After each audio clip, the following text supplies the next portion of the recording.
9/17/2019 ஆராதனைக்கு வந்திருக்கிற உங்கள் அனைவரையும் அன்போடு இயேசுவின் நாமத்திலே வாழ்த்தி வரவேற்கிறேன். නොවැම්බර් 17 2019 මේ මෙහෙට සහභාගී සිටින ඔබ සියලු දෙනාම යේසුස් වහන්සේ නාමයෙන් ඉතා ආදරයෙන් පිළිගන්නවා. A warm welcome to those of you who have come to the Mount Carmel Church today, the 17th of November year 2009, and we are on to part 23 in our lesson in 1st John. 1 யோவான் புத்தகத்திலே 1 யோவான் පොතේ நாம் 23வது பாகத்துக்கு வந்திருக்கிறோம். අපේ 23 වෙනි කොටසට පැමිණ සිටිනවා.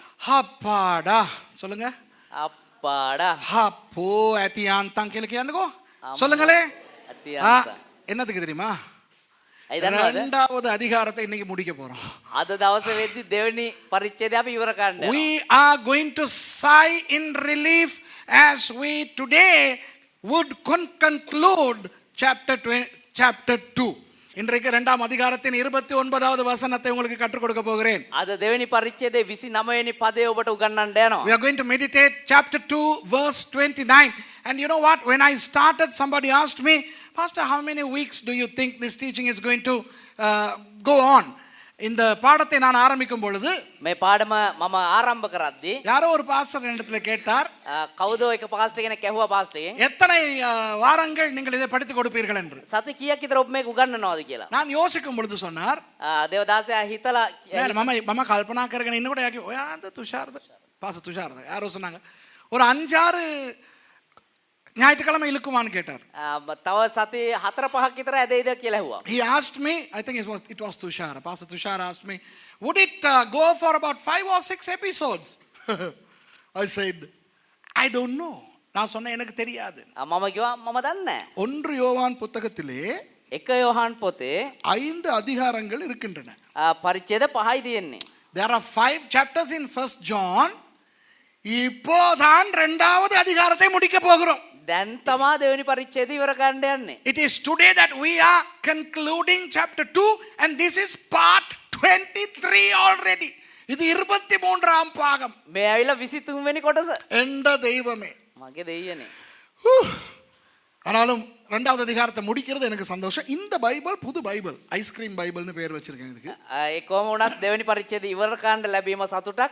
මේ බයිබලේ අලුත් බයිබලයක් අයිස්ක්‍රීම් බයිබලය කියලා කියන්නේ. I call this Bible ice cream Bible because of the color.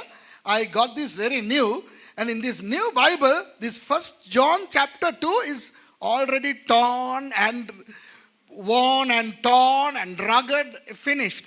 இதுல இந்த 1 யோவான் இரண்டாவது அதிகார பேப்பர் பாத்தீங்களா, அது கிழிஞ்சி ஊத்தையாகி இது பழசா போயிருச்சு. දැන් මේ අලුත් බයිබලේ පළවෙනි யோவான் පොතේ දෙවෙනි පරිච්ඡේදයේ පිටුව දැන් ඉරිලා පොඩි වෙලා දැන් වෙන්න ඕන දේවල් වෙලා ඉවරයි. எத்தனை காரியங்கள், ஆனால் ஆண்டவர் அதிகமான காரியங்களை எங்களுக்கு கற்றுக் கொடுத்திருக்காரு, அப்படிதானே? හැබැයි දෙවියන් වහන්සේ බොහෝ කාරණා අපිට උගන්වනවා. Many things God has taught us through this.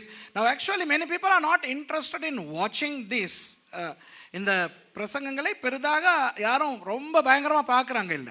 හැබැයි මේ දේශන ඇවිල්ලා කවුරුත් ඉතා උනන්දුවෙන් ආසාවෙන් බලන්නේ නැහැ. ஏன்னா அந்த டைட்டில்ல பெரிய கவர்ச்சியா இல்ல. 1 யோவான் அதுல 15வது பாகம் 16வது பாகம் இப்படி தானே போயிட்டு இருக்கு. ඒ කියන්නේ මේ දේශනාවල මාතෘකා ආකර්ෂණීය නැහැ. 1 யோவான் පළවෙනි කොටස දෙවෙනි කොටස ඔහොම තමයි යන්නේ. Because the titles are not attractive. You know, on YouTube if you go it will say lesson 12, lesson 13, lesson 14. So they are not very attracted. But boy, I'll tell you, this so far has changed our lives.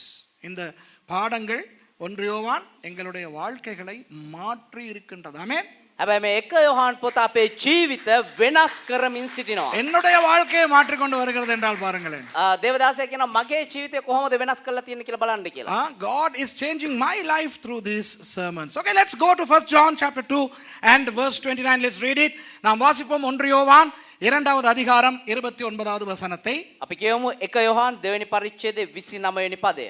அவர் நீதி உள்ளவராய் இருக்கிறார் என்று உங்களுக்கு தெரிந்திருப்பதினால் நீதியை செய்கிறவன் எவனும் அவரில் பிறந்தவன் என்று அறிந்திருக்கிறீர்கள். උන්වහන්සේ ධර්මිෂ්ඨ බව නුඹලා දනිහුනම් ධර්මිෂ්ඨකම් කරන සියල්ලන්ද උන්වහන්සේගෙන් ඉපදී සිටින බව නුඹලා දනිහුය. If you know that he is righteous, ye know that everyone that doeth righteousness is born of him. இப்போ இந்த நீதி என்கின்ற சொல் இந்த இடத்திலே 2 தடவை வருகிறது. දැන් මේ ධර්මිෂ්ඨකම කියන පදය මේ ස්ථානයේ ස්ථාන දෙකක සඳහන් වෙනවා. The word righteous occurs twice in this verse, and those of you who know Greek, the Greek word for righteousness is dikaios. Dikaios. Okay? இந்த கிரீக் தெரிந்தவர்கள் நிறைய பேர் இருக்கிறார்கள். මේ ග්‍රීක් භාෂාව දන්න බොහෝ දෙනෙක් ඉන්නවා. அவர்களுடைய நன்மைக்காய் சொல்லுகிறேன். நீதி என்ற பதத்தினுடைய கிரேக்க பதம் dikaios. ඔවුන්ගේ දැනගැනීම උදෙසා කියන්නම් මේ ධර්මිෂ්ඨකම කියන පදේ ග්‍රීක් වචන ඇවිල්ලා ඩිකයියෝස්. உலகெங்கிலும் இருந்து இந்த நிகழ்ச்சியை நேரடியாக பார்க்கின்ற அன்பான சகோதர சகோதரிகளையும் நான் இயேசுவின் நாமத்திலே வரவேற்க விரும்புகிறேன். ලෝකයේ බොහෝ දේශයන් වල සිටින අපිත් එක්ක සම්බන්ධ වෙලා ඔබ සියලු දෙනාම අපි යේසුස් වහන්සේ නාමයෙන් පිළිගන්න කැමතියි. Sajiviv. Those of you who are joining us live from all over the world, a warm welcome to you. Let God minister to you through this message. அப்போ நீதி என்றால் என்ன? டிகாயோஸ் என்றால் என்ன? එතකොට ධර්මිෂ්ඨකම නැත්තම් ඩිකායෝස් කියන්නේ මොකද්ද? What is righteousness or dikaios by definition? அதை பற்றி நான் பேச போனால் ඒ ගැන මම කතා කරන්න ගියා නම් அதுக்கு ஒரு 25-30 பாகங்கள் பிரசங்கம் பண்ணணும். ඒකට තවත් පාඩම් 25 26ක් විතර කරන්න වෙයි. If I teach righteousness, I'll need another 25 to 30 Sundays. Okay? So let's not get into that. அதற்கு உள்ளே போக வேண்டாம். ඒ නිසා ඒ තුලට යන්න අවශ්‍ය නැහැ. நமக்கு தேவையான அளவை மாத்திரம் நான் சொல்ல விரும்புகிறேன். අපිට අවශ්‍ය ප්‍රමාණයට පමණක් මම කියන්න කැමති වෙනවා. இப்போ தேவன் நீதி உள்ளவர். දැන් දෙවියන් වහන්සේ ඇවිල්ලා ධර්මිෂ්ඨූතයන් වහන්සේ. யாஹ்வே ஸித்கனு நீதியின் கர்த்தர். යාක්වේ සිත්කනෝ ඒ කියන්නේ ධර්මිෂ්ඨකමේ දෙවියන් වහන්සේ. Okay? Yahweh Tzidkenu means the God, the Lord of righteousness. Okay? So our Lord is righteous. நம்முடைய ஆண்டவர் நீதி உள்ளவர். අපේ දෙවියන් වහන්සේ ධර්මිෂ්ඨූතයන් වහන්සේ. அவ்வப்போது அல்ல, சமஹார வேளாவட்ட நெவை. It's not sometimes, it's not most of the time. அதிகமான நேரத்தில் அவர் நீதி உள்ளவர். அப்படி அல்ல. ගොඩක් වෙලාවට උන්වහන්සේ ධර්මිෂ්ඨයි එහෙම නෙමෙයි. அவர் எப்பொழுதும் நீதி உள்ளவர். උන්වහන්සේ සෑම මොහොතකම ධර්මිෂ්ඨූතයන් වහන්සේ. நீதி என்றால் நிறைய சொல்லலாம். ධර්මිෂ්ඨකම කියන එක බොහෝසෙන් කියන්න පුළුවන්. நமக்கு தேவையானதை மாத்திரம் நான் சொல்லுகிறேன். හැබැයි අපිට අවශ්‍ය දේ විතරක් මම කියන්නම්. Although I can explain a lot of things pertaining to righteousness, I will explain only those that are relevant to us. Number 1, நீதி உள்ளவர் நல்லவர். ඒ කියන්නේ පළවෙනි කාරණාව ධර්මිෂ්ඨ වූ කෙනා යහපත්. The righteous person should be a good person. ஒரு கெட்ட மனுஷனால, ஒரு கெட்ட நபரால நீதி உள்ள ஒரு ஆளாக செயல்பட முடியாது. ඒ කියන්නේ අයහපත් කෙනෙකුට එහෙම නැත්නම් නරක කෙනෙකුට ධර්මිෂ්ඨ කෙනෙක් විදිහට ඉන්න බෑ. A bad person cannot be a righteous person. இப்போ பழைய ஏற்பாட்டிலே நாம் வேதத்தை பார்க்கும் பொழுது, දැන් පරණ ගිවිසුමේ අපි බයිබලේ බලද්දී ஆண்டவர் செய்கிற சில காரியங்களை பார்க்கும் பொழுது, දෙවියන් වහන්සේ කරන සමහර කාරණා බලද්දී அவர் கெட்ட வேலைகள் செய்வது போல தென்படும். උන්වහන්සේ මේ නරක විදිහට ක්‍රියා කරනවා වගේ පේනවා. When we look at the Old Testament, some of the stories, we may feel that God is not being good in those instances. உதாரணமாக, උදාහරණයක් විදිහට சோதோம் கொமோராவை அவர் அழித்த பொழுது, සෝදම් කුමාර උන්වහන්සේ විනාශ කරද්දී ஐயோ ஒரு நல்ல ஆண்டவர் எப்படி அப்பா எல்லாரையும் அழிப்பார் என்கின்ற ஒரு கேள்வி வருகிறது. අයියෝ යහපත් වූ දෙවියන් වහන්සේ කොහොමද මේ සේරම විනාශ කරන්න කියන ප්‍රශ්නේ එනවා. When God destroyed Sodom and Gomorrah, a question can arise within us: can a good God destroy two nations altogether? அப்புறம் பெண்கள், ஆண்கள், பிள்ளைகள், மிருகங்கள் எல்லாவற்றையும் அமலேக்கிலே போய் கொன்று போடு என்று ஆண்டவர் சவுலுக்கு சொன்னபோது, එතකොට සාවුල්ට දෙවියන් වහන්සේ කියද්දී ගැහැණු පිරිමි සත්තු ලදරුව හැම කෙනෙක්ම මරලා දාන්න කියලා කියද්දී ஒரு நல்ல ஆண்டவரால் முடியுமா அப்பாவி குழந்தைகளையும் ஒன்றும் தெரியாத மிருகங்களையும் கொல்லுவதற்கு? යහපත් වූ දෙවි කෙනෙකුට පුළුවන් ද කිසිම දෙයක් හයක් හතරක් නොදෙන්නේ ලදරුව මණ්ඩ එහෙම නැත්නම් කිසිම දෙයක් නොතෙන්නේ සත්තුම මරලා දාන්න. You know, when God told Saul to go and destroy the Amalekites, men, women, children, infants and even animals, sometimes we may wonder, how can a good God ask somebody to go and destroy all, even the innocent people? ஆனால் ஒரு 2 வருஷத்துக்கு முன்னாலே தான் හැබැයි අවුරුදු 2කට ප්‍රථමයෙන් තමයි எனக்கு கண்டுபிடிக்க கூடியதா இருந்தது ஏன் அதை செய்தார் என்று. දේවදාසයාට හොයාගන්න පුළුවන් උනේ ඇයි ඒ වගේ දෙයක් අනුමත කරලා அது තියෙන්නේ. உங்களுக்கு நான் சொல்லி கொடுத்திருக்கிறேன். ඒක ඔබට කියලා දීලා තිබෙනවා. Only a couple of years ago I was able to discover why God had to do that, and I taught that to you. And only after realizing that I was able to fathom wow, yes, God has not been bad, he was good. அப்போ அதை கண்டுபிடித்த பொழுதுதான் எனக்கு புரிந்தது එතකොට ඒක හොයාගත්තට පස්සේ තමයි මට අවබෝධ වුණේ ஆண்டவர் கெட்டவர் அல்ல நல்லவர் என்று. දෙවියන් වහන්සේ අයහපත් නැහැ උන්වහන්සේ යහපත් කියලා. ஆகான் என்ற ஒரு மனுஷன், ஆகான் ආකාන් කියන මිනිසයා ஒரு சாதாரண துப்பட்டியை களவெடுத்து வைத்துக் கொண்டிருக்கிறான். නිකන් සාමාන්‍ය එක පෙට්ටියක් මේ හොරකම් කරා. அப்போ அவனை குடும்பத்தோடு கல்லெறிந்து கொல்ல வைத்தார் ஆண்டவர். පවුල් පිටින්ම ඔහුව ගල් ගහලා මරන්න අනුමත කරා දෙවියන් වහන්සේ. You know, when Achan committed what he committed in the book of Joshua, God told Joshua to stone the entire family and destroy them. அப்போ அந்த மாதிரி நேரத்திலே நமக்கு யோசனை வரும். ඒ වගේ වෙලාවට අපිට මේ හිතෙනවා. திட்டிட்டு தண்டிச்சிட்டு விட்டுருக்கலாமே அப்பா. අයියෝ නිකන් බැනලෙවලා දඩුවම් කරලා අතාරින්න ஒரு පුළුවන්. நல்ல ஆண்டவரால் இதை செய்ய முடியுமா? යහපත් දෙවි කෙනෙකුට මේක කරන්න බැයිද? We may think, how can a good God destroy an entire family for something that they did peripherally? He could have just chastised them. புரியுதா உங்களுக்கு? තේරෙනවද ඔබට? அப்படி பயங்கரமாய் வேதத்தை நீங்கள் வாசிக்கும் பொழுது මෙහෙම බයිබලයේ ඔබ කියවද්දී புதிய ஏற்பாட்டுக்கு வருவோமே. අලුත් ජීවිසුමට එමුකෝ. அனனியா சப்பீரால் ஒரு தப்பை செய்த பொழுது අනනියා සප්පිරා එක වරද්දක් කරද්දී சபையிலே செத்து விழ வைத்தார் ஆண்டவர். සභාව තුල මැල්ල වැටෙන්න අනුමත කරා දෙවියන් When වහන්සේ. Ananias and Sapphira in the New Testament, when they did what they did, God caused them to fall dead in the church. அப்போ இன்றும் கூட අද වුණත් ஒரு ஒரு ஒரு கேள்வி வருகிறது. ஒரு கேள்வி வருகிறது. ඒවා එක ප්‍රශ්නයක් එනවා. ஆண்டவர் நல்லவர் என்றால் දෙවියන් වහන්සේ යහපත් නම් ஏன் கெட்ட விஷயங்கள் உலகத்திலே நடக்கின்றன? ඇයි අයහපත් දේවල් මේ ලෝකේ සිද්ධ වෙන්නේ? A great huge unanswerable question apparently is, if God is good, why do we see evil all around us? Why would he allow? ஆனால் உண்மையாக හැබැයි ඇත්තටම ஒரு நல்ல நபரால் தான் நீதி உள்ள நபராய் இருக்க முடியும். යහපත් කෙනෙකුට තමා ධර්මිෂ්ඨ වූ කෙනෙක් විදිහට ඉන්න පුළුවන්නේ. Only a good person can be righteous. So when the Bible says God is righteous, it assumes that God is essentially good. அப்போ வேதம் தேவனை நீதி உள்ளவர் என்று சொல்லும் பொழுது ඒතර බයිබලයේ දෙවියන් වහන්සේ ධර්මිෂ්ඨ වූ තයන් වහන්සේ කියලා කියද්දී அவர் நல்லவர் என்பதனை வேதம் காட்டுகிறது. උන්වහන්සේ යහපත් එහෙම නැත්නම් ධර්මිෂ්ඨයි කියලා බයිබලයේ පෙන්නනවා. அடுத்தது நீதி உள்ள ஒரு நபர் ඊළඟට ධර්මිෂ්ඨ වූ කෙනෙක් பட்சபாதம் இல்லாதவராய் இருக்க வேண்டும். පක්ෂ ભેද බලන්නේ නැති කෙනෙක් විදිහට සිටිය යුතුයි. අපක්ෂපාතීව ඉන්න ඕනේ. Now a righteous God should be impartial. ஆனால் ஆண்டவருடைய வேதத்தை பார்த்தால் හැබැයි දෙවියන් වහන්සේගේ බයිබලය බලද්දී சில பேரை அவர் கூடுதலாய் ஆசீர்வதிக்கிறது மாதிரி தெரியும். සමහර අයට උන්වහන්සේ වැඩිපුර ආශිර්වාද කරනවා වගේ පේනවා. சில பேருக்கு அவ்வளவு ஆசீர்வாதம் இல்லாதது போல தெரியும். සමහරුන්ට ඒ තරම් ආශිර්වාද නැහැ වගේ When we පේනවා. look at the Bible, sometimes we feel that God favors some people and he does not favor some people. இப்போ கூட அப்படிதான். දැනුත් එහෙම තමයි. சபையிலே சில விசுவாசிகள் நினைப்பார்கள், සභාවේ සමහර අදිලවන්තයෝ හිතනවා. எனக்கு நான் ஆண்டவர் அவ்வளவு பெருசா என்னைய கவனிக்கிறது கிடையாது.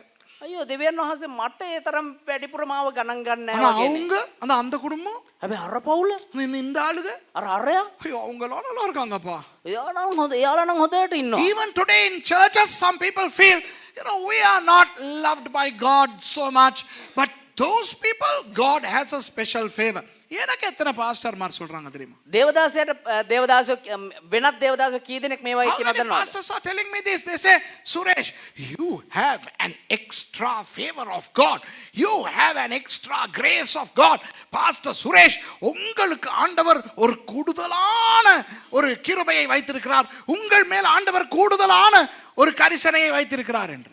පාසුරේෂ් ඔයා ගැන දෙවියන් වහන්සේ වැඩිපුරු අනුග්‍රහයක් එහෙම නැත්නම් වැඩිපුරු ප්‍රේමයක් තියන් ඉන්නවා වගේ කියලා කියනවා. பொய். බොරු. That's a lie. How can God be partial if he is righteous? ஆண்டவர் நீதி உள்ளவர் என்றால் அவர் எப்படி பட்சபாதம் உள்ளவராய் இருக்க முடியும்? දෙවියන් වහන්සේ ධර්මිෂ්ඨ වූ තයන් වහන්සේ නම් උන්වහන්සේ කොහොමද එක පක්ෂයකට මේ පාතීව ඉන්නේ පක්ෂපාතීව ඉන්නේ? සිංහලනේ you Sinhalese?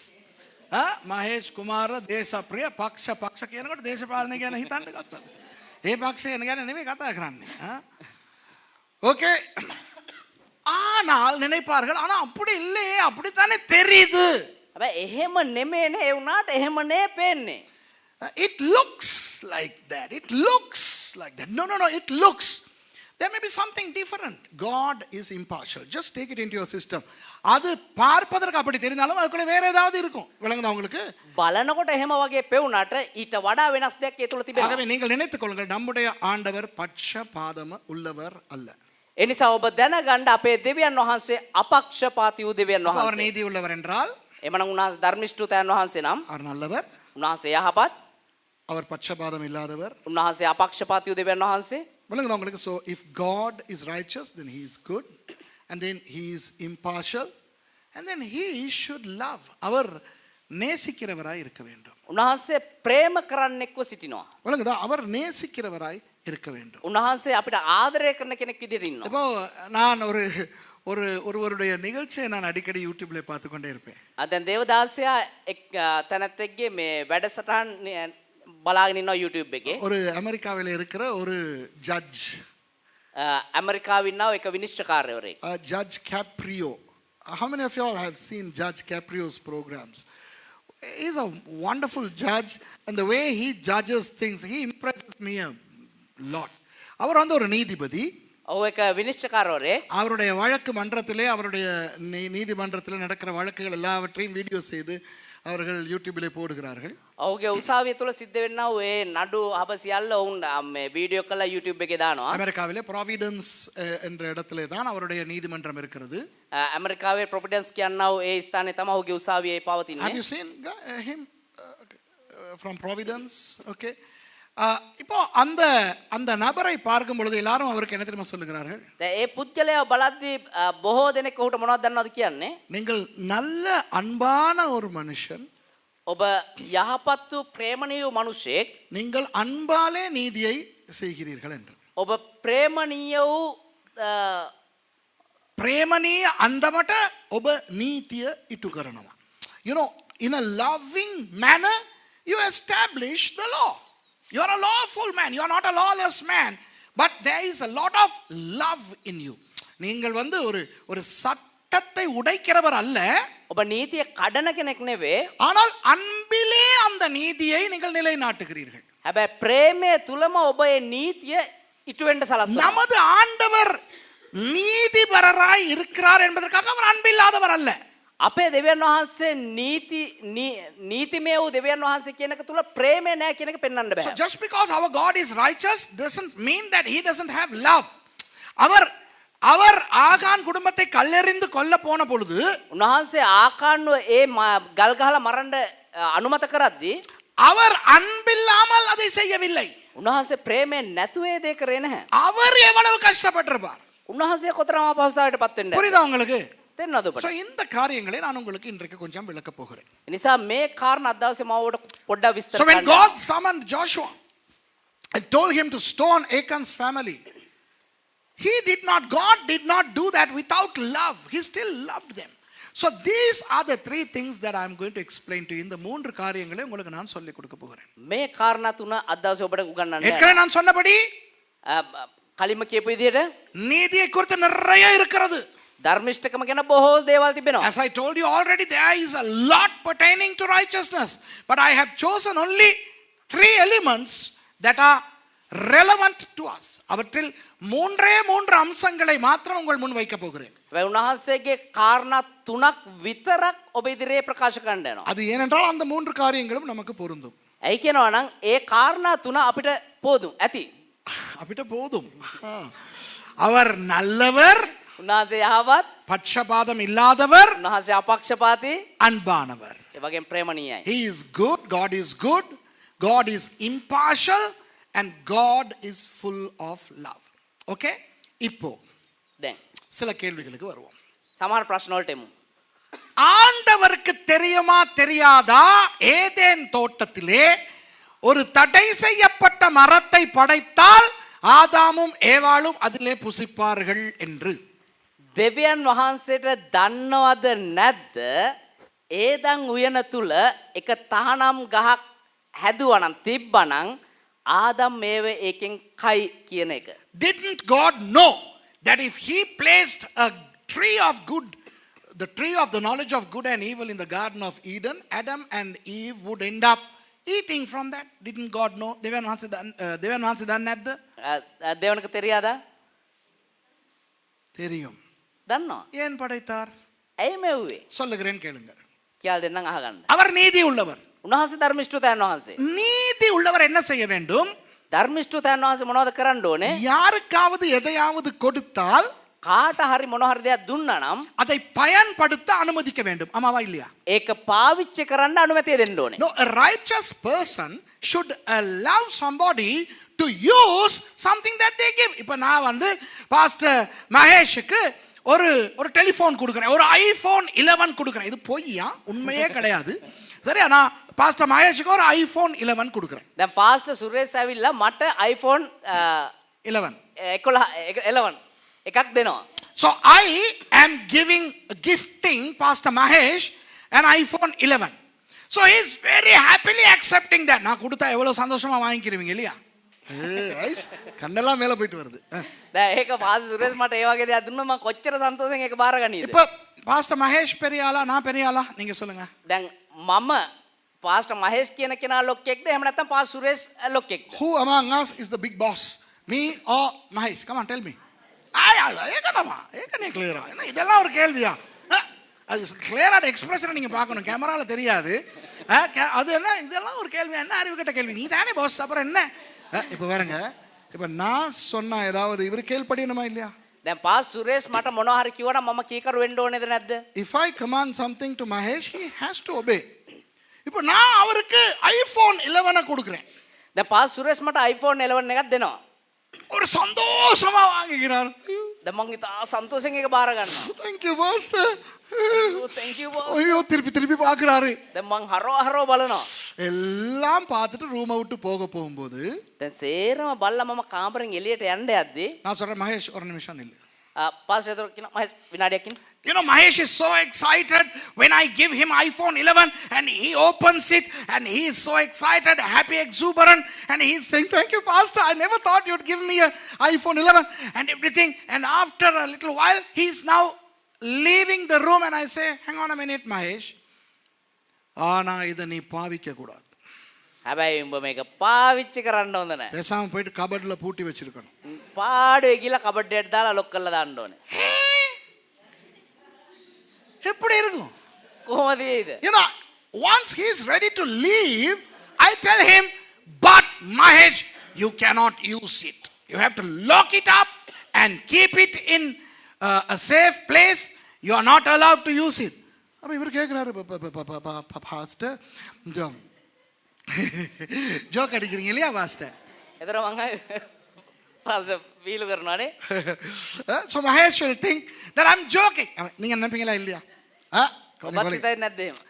எந்த அறிவு கட்டவே ஐயா போனை கொடுத்துட்டு பயன்படுத்தாதுன்னு சொல்லுவான். මොන මෝඩයාද ෆෝන් එකක් දීලා වෙලා මේක පාවිච්චි කරන්න එපා කියන්නේ. பயன்படுத்த வேணாம்னா அப்புறம் என்னத்துக்கு நீ போனை கொடுத்த முதல்ல? පාවිච්චි කරන්න එපා නම් මොකටද මේ ෆෝන් එක දුන්නේ? I mean, if I don't want him to use a phone, why should I give him a phone? So which idiot would give a phone and say don't use it? So he'll think I'm joking. அவர் சொல்வாரு நான் அவன் நினைப்பாரு நான் joke அடிக்கிறேன். දැන් මම හිතේ pastor විහිළු කරනවා කියලා. ஆனா நான் சொல்றேன் மகேஷ் ஜோக் கிடையாது. ඒතර පාස්ටර් ගෑ මේක විහිළුවක් නෙමෙයි. சீரியஸ். මේක සීරියස්. பயன்படுத்தவே கூடாது. පාවිච්චි කරන්න හොඳ නැහැ. இவர் அந்த போன் எடுத்து கொண்டு போயிட்டு கபட்ல வச்சிட்டார். ඒතර මම මේ ෆෝන් එක අරන් ගිහලා කබඩේ දායි. So I have told him specifically you cannot use the phone, keep it in a safe place. Now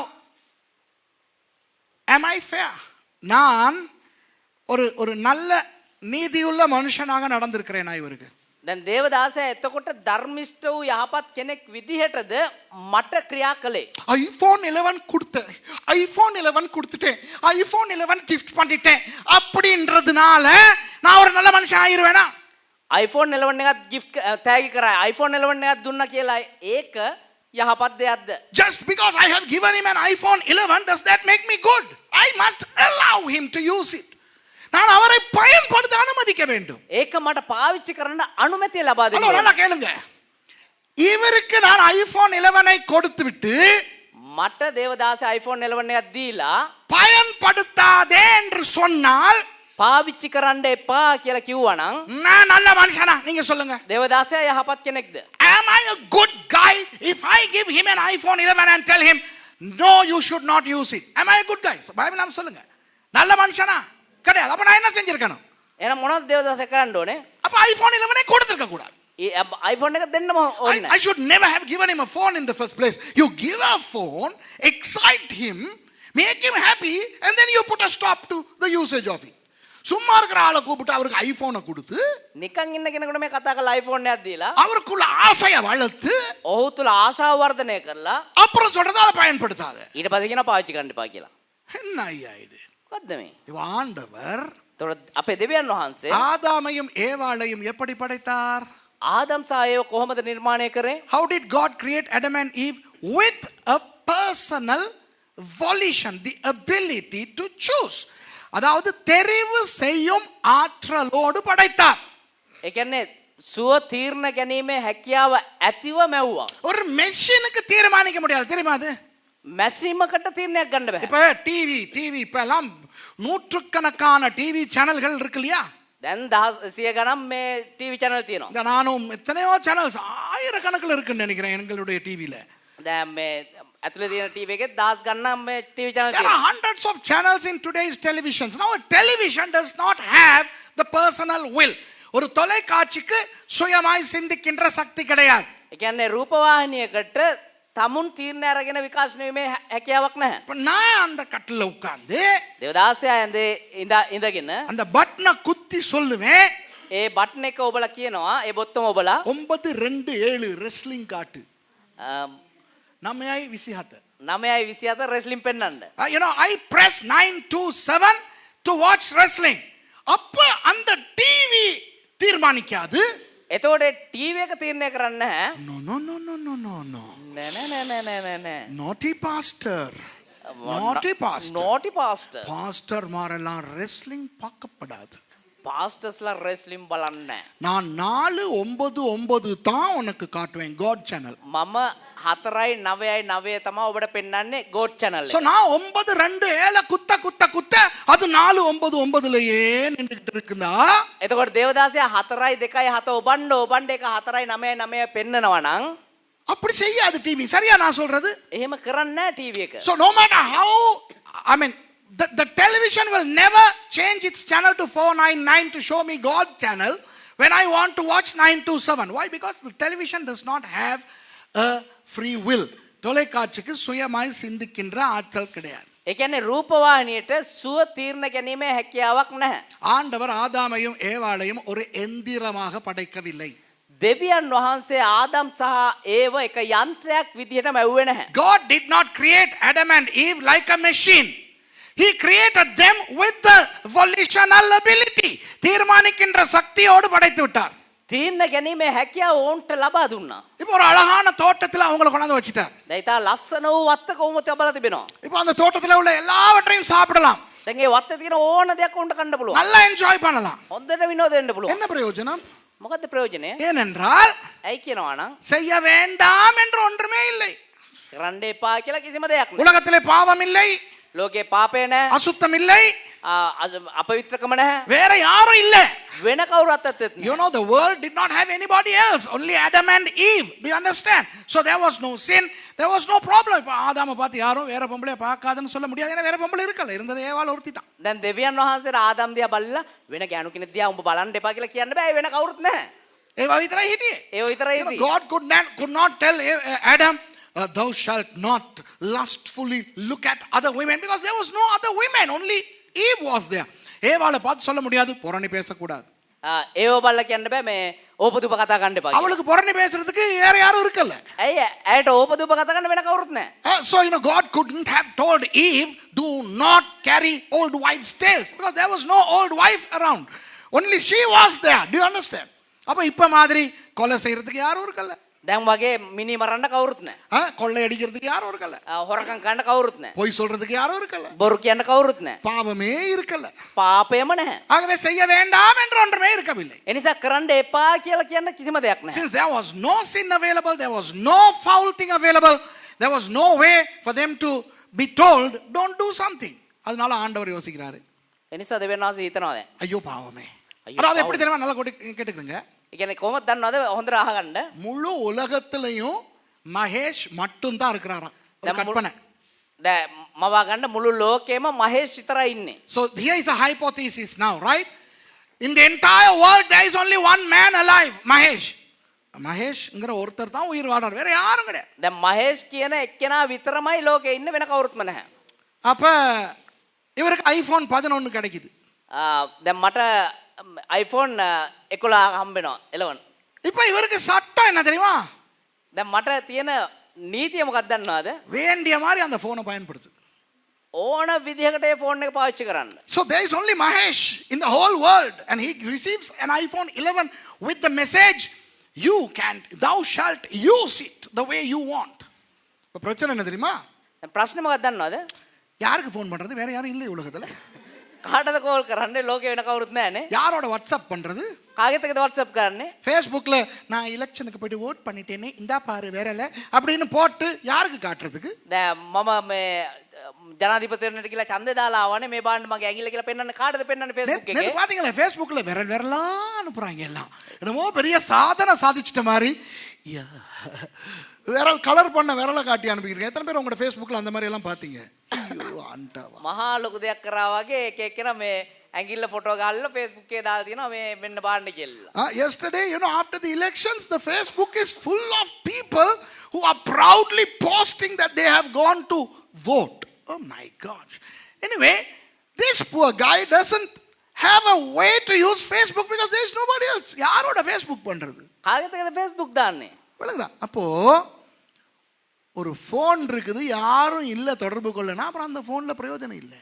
එතකොට ෆෝන් එකක් තියෙනවා හැබැයි සම්බන්ධතාවකම් පවත්වන්න කිසිම කෙනෙක් නැත්නම් ඒ ෆෝන් එකෙන් කිසිම ප්‍රයෝජනයක් There is නැහැ. a phone but there is nobody to communicate, so what is the use of the phone? ஆகவே ஆண்டவர் என்ன செய்கிறார்? එනිසා දෙවියන් වහන්සේ මොනවද කරන්නේ? அந்த இருக்கு அந்த மரம், අර තියෙන අර ගහ அந்த மரத்துல இருந்து மட்டும் சாப்பிடாத ඒ ගහෙන් විතරක් කන්න එපා. அப்படின்னு சொல்லிட்டார். එහෙම කියලා කිව්වා. So God told Adam and Eve, look at that tree right in the middle of the garden, don't eat from that. அப்ப அந்த மரத்துல இருந்து ஏன் சாப்பிட வேணாம்னு சொன்னார் தெரியுமா? ඒතොර ඇයි ඒ ගහෙන් කන්න එපා කිව්ව කියලා දන්නවද? அந்த மரத்துல பிரச்சனையே இல்ல.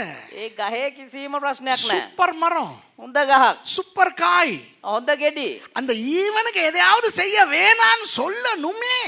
අර මේගොල්ලන්ට මොනවාරි එපා කියලා කියන්න ඕනේ නේ. அதனால ஒரு நல்ல மரத்தை காட்டி அதுல இருந்து மட்டும் சாப்பிட வேணாம், ஓகே அப்படின்ட்டார். ඒ නිසා තමයි හොඳ ගහක් පෙන්නලා කිව්වා අර ගහෙන් විතරක් කන්න එපා කියලා කිව්වේ. In order to make the man exercise his free will, God told, don't eat from that tree. மனுஷன் என்ன செஞ்சா? මනුෂ්‍යයා මොනවද කරේ? அதே போயிட்டு அதிலே தின்னான். ඒතෙන්නම ගිහලා ඒකෙන්ම කෑවා. So man went and ate from that. இப்போ ஆண்டவர் என்ன செய்ய வேண்டும்? දැන් දෙවියන් වහන්සේ මොනවද කරන්න ඕනේ? அவர் நீதி உள்ளவர். උන්වහන්සේ ධර්මිෂ්ඨයන් වහන්සේ. இப்போ அவர் நல்லவர் என்பதற்காக උන්වහන්සේ ධර්මිෂ්ඨ වූ නිසා ஆதாமை மன்னிப்பதா ආදම්ට සමාව දෙන්නද? அல்லது நீதி உள்ளவர் என்பதற்காக එහෙම නැත්නම් ධර්මිෂ්ඨ වූ තැන් වහන්සේ නිසා அவரை தண்டிப்பதா? ඔහුට දඬුවම් කරන්නද? Now what has God got to do now? Should he ignore what Adam and Eve did because he loves them, or should he exercise the law because he is righteous? இப்போ அவர் நீதி உள்ளவராயும் நல்லவராயும் இருக்க வேண்டும். දැන් උන්වහන්සේ ධර්මිෂ්ඨ වූ තැන් වහන්සේ විදිහට ඉන්න ඕනේ, යහපත් වූ තැන් වහන්සේ විදිහට ඉන්න ඕනේ. He has to be righteous and loving. அதனால என்ன செய்றார்? නිසා මොනවද කරන්නේ? நல்லா கேட்டுக்கிறங்க. හොඳට අහගන්න. அவர் என்ன சொன்னார் தெரியுமா?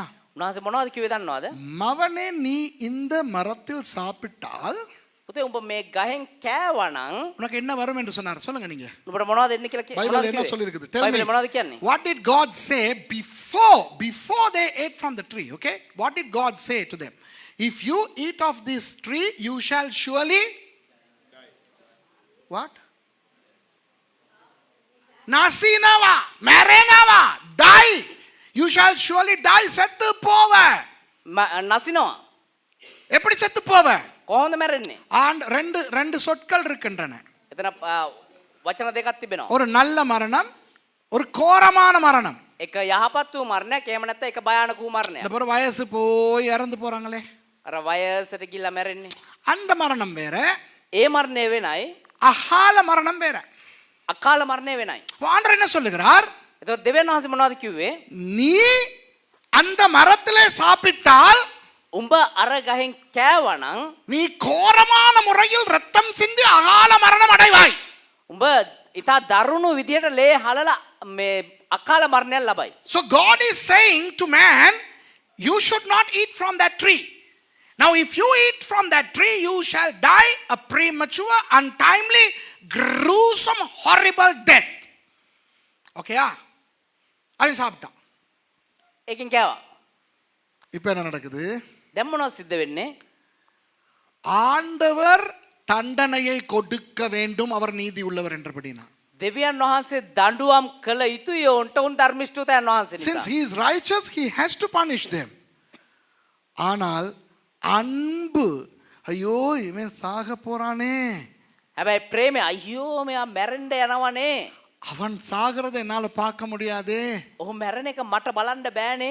அதனால் அன்பினால் என்ன செய்கிறார்? අන්නේ ප්‍රේමය නිසා මොනවද කරේ? அவரே மனுஷனுக்கு மகனாக பிறந்து வந்து උන්වහන්සේම මිනිස්යාට පුත්‍රයෙක් විදිහට ඉපදිලා அவரே சாகிறார்.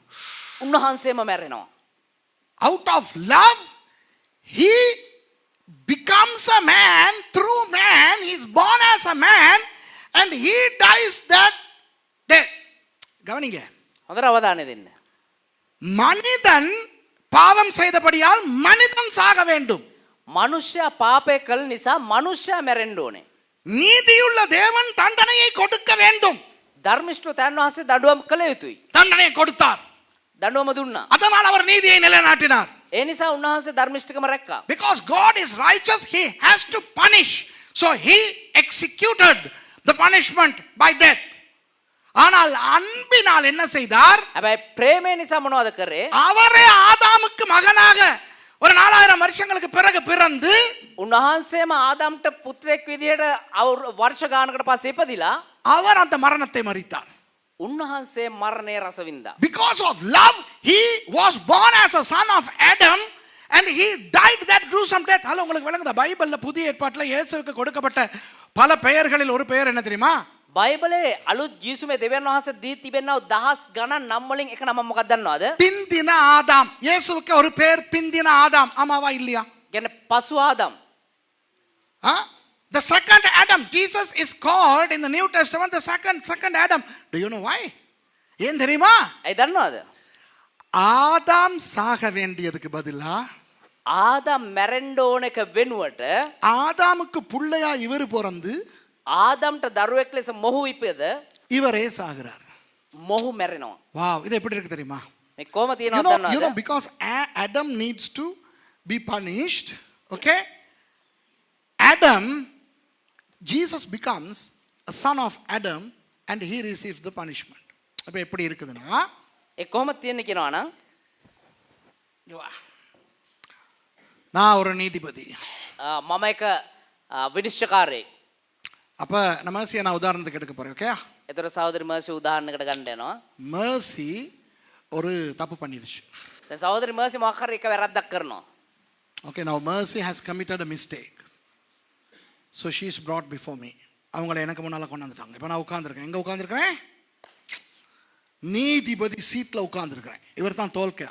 දැන් මෙහෙම දේවදාසය ඉඳගෙන ඉන්නවා මේ විනිශ්චයකාරයෙක් විදියට සහෝදරි මර්සිය මෙහෙම ඉදිරියට ගෙන එනවා. வா தமா தோல். මම තෝල්කයා.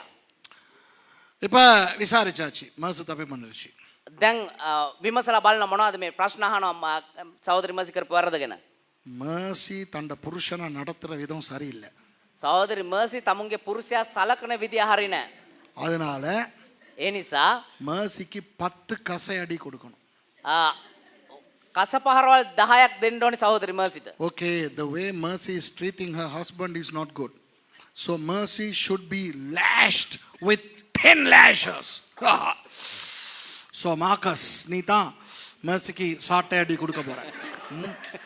දැන් සහෝදරි මර්සි තමයි මේ සහෝදරි මර්සිට කසෙන් පාර දෙන්න යන්නේ සහෝදර මාකස්. அவன் சந்தோஷமா கொக்கியெல்லாம் எடுத்துக்கிட்டு வர்றான். அவனுக்கு இது சான்ஸ் தானே. දැන් නියම chance එක කියලා සන්තෝෂෙන් එයි. Marcus is very happy to execute the judgment because he is longing to punish Mercy. அவர் வந்து ரொம்ப ஆவலா இருக்கிறார் Mercyயை பனிஷ் பண்றதுக்கு. ඔව් ඉතින් මේ මොකද්ද හැංගීම් බරව ඉන්නවා සහෝදරි මර්සිට පාර දෙන්න. ஹலோ, நல்லா கேளுங்க, நல்லா கேளுங்க. හොඳට වුන් කන් දෙන්න. இப்போ என்கிட்ட வந்து சிலர் பேசுறாங்க. දැන් සමහර ඇවිල්ලා දේවදාසයා ගාවට ඇවිල්ලා කතා කරයි. லில்லி வருது, நிரோஷி வருது, ரெபேக்கா வருது, டோனி வருது, காந்தி வருது. எல்லாரும் வந்து என்கிட்ட சொல்றாங்க மர்சிய அடிக்கணும் தான். දැන් ඔය නම් කියපු එක එක සහෝදරවරු ඇවිල්ලා දේවදාසයා ගාවට ඇවිල්ලා කියයි සහෝදර මර්සිට ගහන්න ඕනේ තමා. ஆனா இவ்வளவு பெரிய தண்டனை கொடுத்தீங்கன்னா அந்த புள்ள உயிரோடே இருக்காது. හැබැයි ඔච්චර ලොකු දඬුවමක් දුන්නා නම් එහෙම ඇය මේ ජීවත් වෙන එකක්ම නැති වෙයි. அதோட நீங்க மார்க்கஸை தான் அடிக்க சொல்லியிருக்கிறீங்க. අනිත් එක ඔයා මාකස්නේ ගහන්න කියලා තියෙන්නේ. அவன் வச்சு வாங்க போறான். එයා තියලා හොඳට මේ ගහයි. இந்த 10 அடி அடிச்சிட்டா மர்சி அதுக்கு பிறகு அதுக்கு நிம்மதியா வாழவே முடியாது. ඒ නිසා මේ කසපාර දාය දුන්නා ඊට පස්සේ ඇයට සැනසීමේ ජීවත් වෙන්න අමාරුයි. அதாவது ஏதாவது விதத்துல அந்த பனிஷ்மெண்ட்டை தண்டனையை குறைங்களே அப்படின்னு இந்த சிஸ்டர் மாரெல்லாம் என்கிட்ட வந்து கேட்குறாங்க. එතකොට මේ සහෝදරවරු දේවදාසයා ගාවට ඇවිල්ලා කියලා ඒ නිසා මොනවා හරි පොඩ්ඩක් ලිහිල් කරන්නකෝ ඒ දඬුවම කියලා. So these lovely ladies who love mercy greatly, okay, they come to me and they say, you know, Pastor, you should not have given such a bad judgment on your wife. And, you know, Marcus is a very brute animal, right? He will take revenge from mercy. So why don't you do something? Okay? இப்போ எனக்கிட்ட வந்து இந்த பேசுகிற sister மாரெல்லாம் அன்புனால பேசுகிறாங்களா இல்லையா? දැන් මේ දේවදාසයා ගාවට ඇවිල්ලා කතා කරන මේ සහෝදරවරු කතා කරන්නේ ඇයි ප්‍රේමේ නිසානේ මේක කතා කරන්නේ. ஆமாவா இல்லையா நிரோஷி? நீங்கள் எல்லாம் இப்படி நடந்தா நிரோஷி நீங்கள் வந்து பேசுவீங்களா இல்லையா? பேசுவீங்க. அம்மா பேசுவீங்களா இல்லையா? டோனி கதா කරයිද නැද්ද? வேறு யார் இருக்கிறீங்க? நான் சில பேரை இழுக்கணும். ඒරන්ති සිස්ටර් එහෙම කතා කරයිද නැද්ද මගේ ළඟට ඇවිල්ලා මර්සි කියන? නැද්ද? කවන්න නැද්ද? රේනු කතා කරයිද? ரெபேக்கா? லில்லி? ஓகே. வேறு யார் இருக்கா இங்கிட்டு? எல்லாரும் திலினி? දිලනි මේම කියනවා ඒක වෙන මොකක් හරි දන්නේ නෑ යාට නම් 10ක් මදි 20ක් ඒකද දන්නේ. Okay, now you see, now these ladies are coming to me and they're begging me, you know, they're begging from me, please pastor, don't do that to sister Mercy. ஐயோ மர்சிக்கு இதை செய்யாதீங்க பாஸ்டர், பாவம் பாஸ்டர் அப்படின்னு சொல்றாங்க. අයියෝ sister මර්සිට මෙහෙම කරන්න එපා පව් පාස්ටර් පව් කියලා කියයි. இப்போ நான் நீதி உள்ள ஒரு ஆளா இருந்தா நான் என்ன செய்யணும்? දැන් ධර්මිෂ්ඨ මේ විනිශ්චයකාරයෙක් විදිහට දේවදාසයා මොනවද කරන්න ඕනේ? What should I do as a righteous judge? No. இல்ல சிஸ்டர் மார். නෑ. එහෙම නෙමේ සහෝදරෝනි. அவள் செய்த குற்றத்துக்கு அவளுக்கு தண்டனை உண்டு. அந்த தண்டனை நான் மாற்ற மாட்டேன். Don't court adjourned. ඇය කරාවු ඒ වරදට මේ දඬුවම දිය යුතුමයි මම ඒක අනුමත කරනවා කියලා කියයි. இப்போ அந்த சிஸ்டர் மாரெல்லாம் அழுதுகிட்டே போறாங்க. சிஸ்டர்லாம் ஆண்டா யானோ. Okay, those sisters are now crying and weeping. The only person who is happy is Marcus. Marcus ஒருத்தன் தான் சந்தோஷமா இருக்கான் அடிக்க போறான். සහෝදර මාකස් විතරයි මේ ගහනකට සන්තෝෂ වෙන්න යන්නේ. கவனிங்க. இப்ப யாருக்கு தண்டனை கொடுத்தேன்னா? දැන් කාටද දඬුවම දුන්නේ දේවදාසයා? ஏன் பொண்டாட்டிக்கு? දේවදාසයාගේ බිරිඳට. Who have I sentenced? My wife, who loves mercy more than me. என்னை விட யாரால mercy நேசிக்க முடியும்? දේවදාසයට වඩා කාටද පුළුවන්නේ සහෝදරි මර්සිට ආදරය කරන්න? முடியாது. කාටවත් බෑ. ஏன்னா 27 வருஷமா என் வாழ்க்கையை நான் அவளுக்கு கொடுத்துட்டு இன்னும் இருக்கிறேன்னா அதுக்கு காரணம் அன்புதா. අවුරුදු 27ක් තිස්සේ ජීවිතේ දීලා තවත් තියනවා කියන්නේ ප්‍රේමය තමයි. 27 years I have given my life to that woman and I'm still being her husband. I mean, who can do anything beyond that? வேற எத்தனை பேருக்கு இதெல்லாம் பண்ண முடியும் இதுக்கு விட? වෙන කී දෙනෙකුට මේ වගේ කරන්න පුළුවන්නේ? எவ்வளவு காலத்துக்கு மிஷா இருக்க போகுது mercyயோட அன்பு காட்டிக்கிட்டு? අවුරුදු කීයකට තවත් ඉන්න යන්නේ මිෂා මේ ප්‍රේමය දක්වමින් සහෝදරි මර්සිට. வாயன காண்ற வரைக்கும் தான். අවුරාරි කට කැඩිච්චේත් දකින්නකන් තමයි. அவனை கண்டனா அவ பின்னால போய்ட்டு உனக்காக பிறந்தேன் அப்படின்ட்டு ஆட்டிக்கிட்டு போறான். ඌව දැක්ක ගමන් ඔබ උදෙසා මම ඉපදුනා කියලා එයයි පස්සෙන්. அப்ப நானும் மர்சியும் ஒருத்தர் கட்டி பிடிச்சிக்கிட்டு உறவு வரும் ஒரு நாள் பிரிவு வரும்னுக்கிட்டு இருக்க வேண்டியதுதான். එතකොට දේවදාසයා සහෝදරි මර්සිත් එක්ක එකතු වෙලා සම්බන්ධකම් ඇති වෙනවා සම්බන්ධකම් පිටි යනවා කියලා කියගෙන ඉන්න වෙයි. Then do you understand? You know, I mean, Misha loves me crazy. She loves her mother crazy until she sees that crooked, idiotic, good for nothing fellow. He is my enemy, you know. After she sees that fellow, she is going to go behind him saying that, you know, I am born for you, you are my Romeo, I am your Juliet, and all that kind of stuff. Mercy and I விளங்குதா? அப்போ நான் அளவுக்கு நீரோசிக்கு மேசியை நேசிக்க முடியுமா, tonic மேசியை நேசிக்க முடியுமா? ඕගොල්ලෝ කාට හරි මම මර්සිට ආදරය කරන්න පුළුවන්ද? දවස් 27ක් අයිලේ කිත්තක ඉඳලා බලන්න. මම අවුරුදු 27ක්. 27 நாள் வந்து அவளோட இருந்து பாருங்க. நான் 27 வருஷம் இருக்கிறேன். If you want to prove that you love like me, come and try to live with Mercy for 27 days. ஒன்னு நீங்க தற்கொலை பண்ணிட்டு சாவீங்க, இல்லைன்னா நீங்க அவளை கொல்லுவீங்க. එක්ක ඕගොල්ලෝ සියදි විනාශ ගන්නවා, නැත්නම් ඒකේ ඕගොල්ලෝ වහදීලා මාරනවා. Either you will commit suicide or you will kill her. Right, Mercy? Yeah, you see? இப்போ நீதி உள்ள நியாயாதிபதியாக நான் Mercyயை நியாயம் தீர்த்து விட்டேன். දැන් ධර්මිෂ්ඨ වූ විනිශ්චයකාරයෙක් විදිහට දේවදාසයා සහෝදරි මර්සිට දඬුවම එහෙම නැත්නම් විනිශ්චය දීලා ඉවරයි. Now I have executed the judgment as a righteous judge. Now I am going into my chamber. என்னுடைய அறைக்கு நான் நீதிபதியினுடைய அறைக்கு போறேன். දැන් ඒ විනිශ්චයකාරයාගේ මාලිගාවට යනවා. அந்த ஆபீஸ்ல போயிட்டு சட்ட புத்தகங்கள் எல்லாம் புரட்டுறேன்.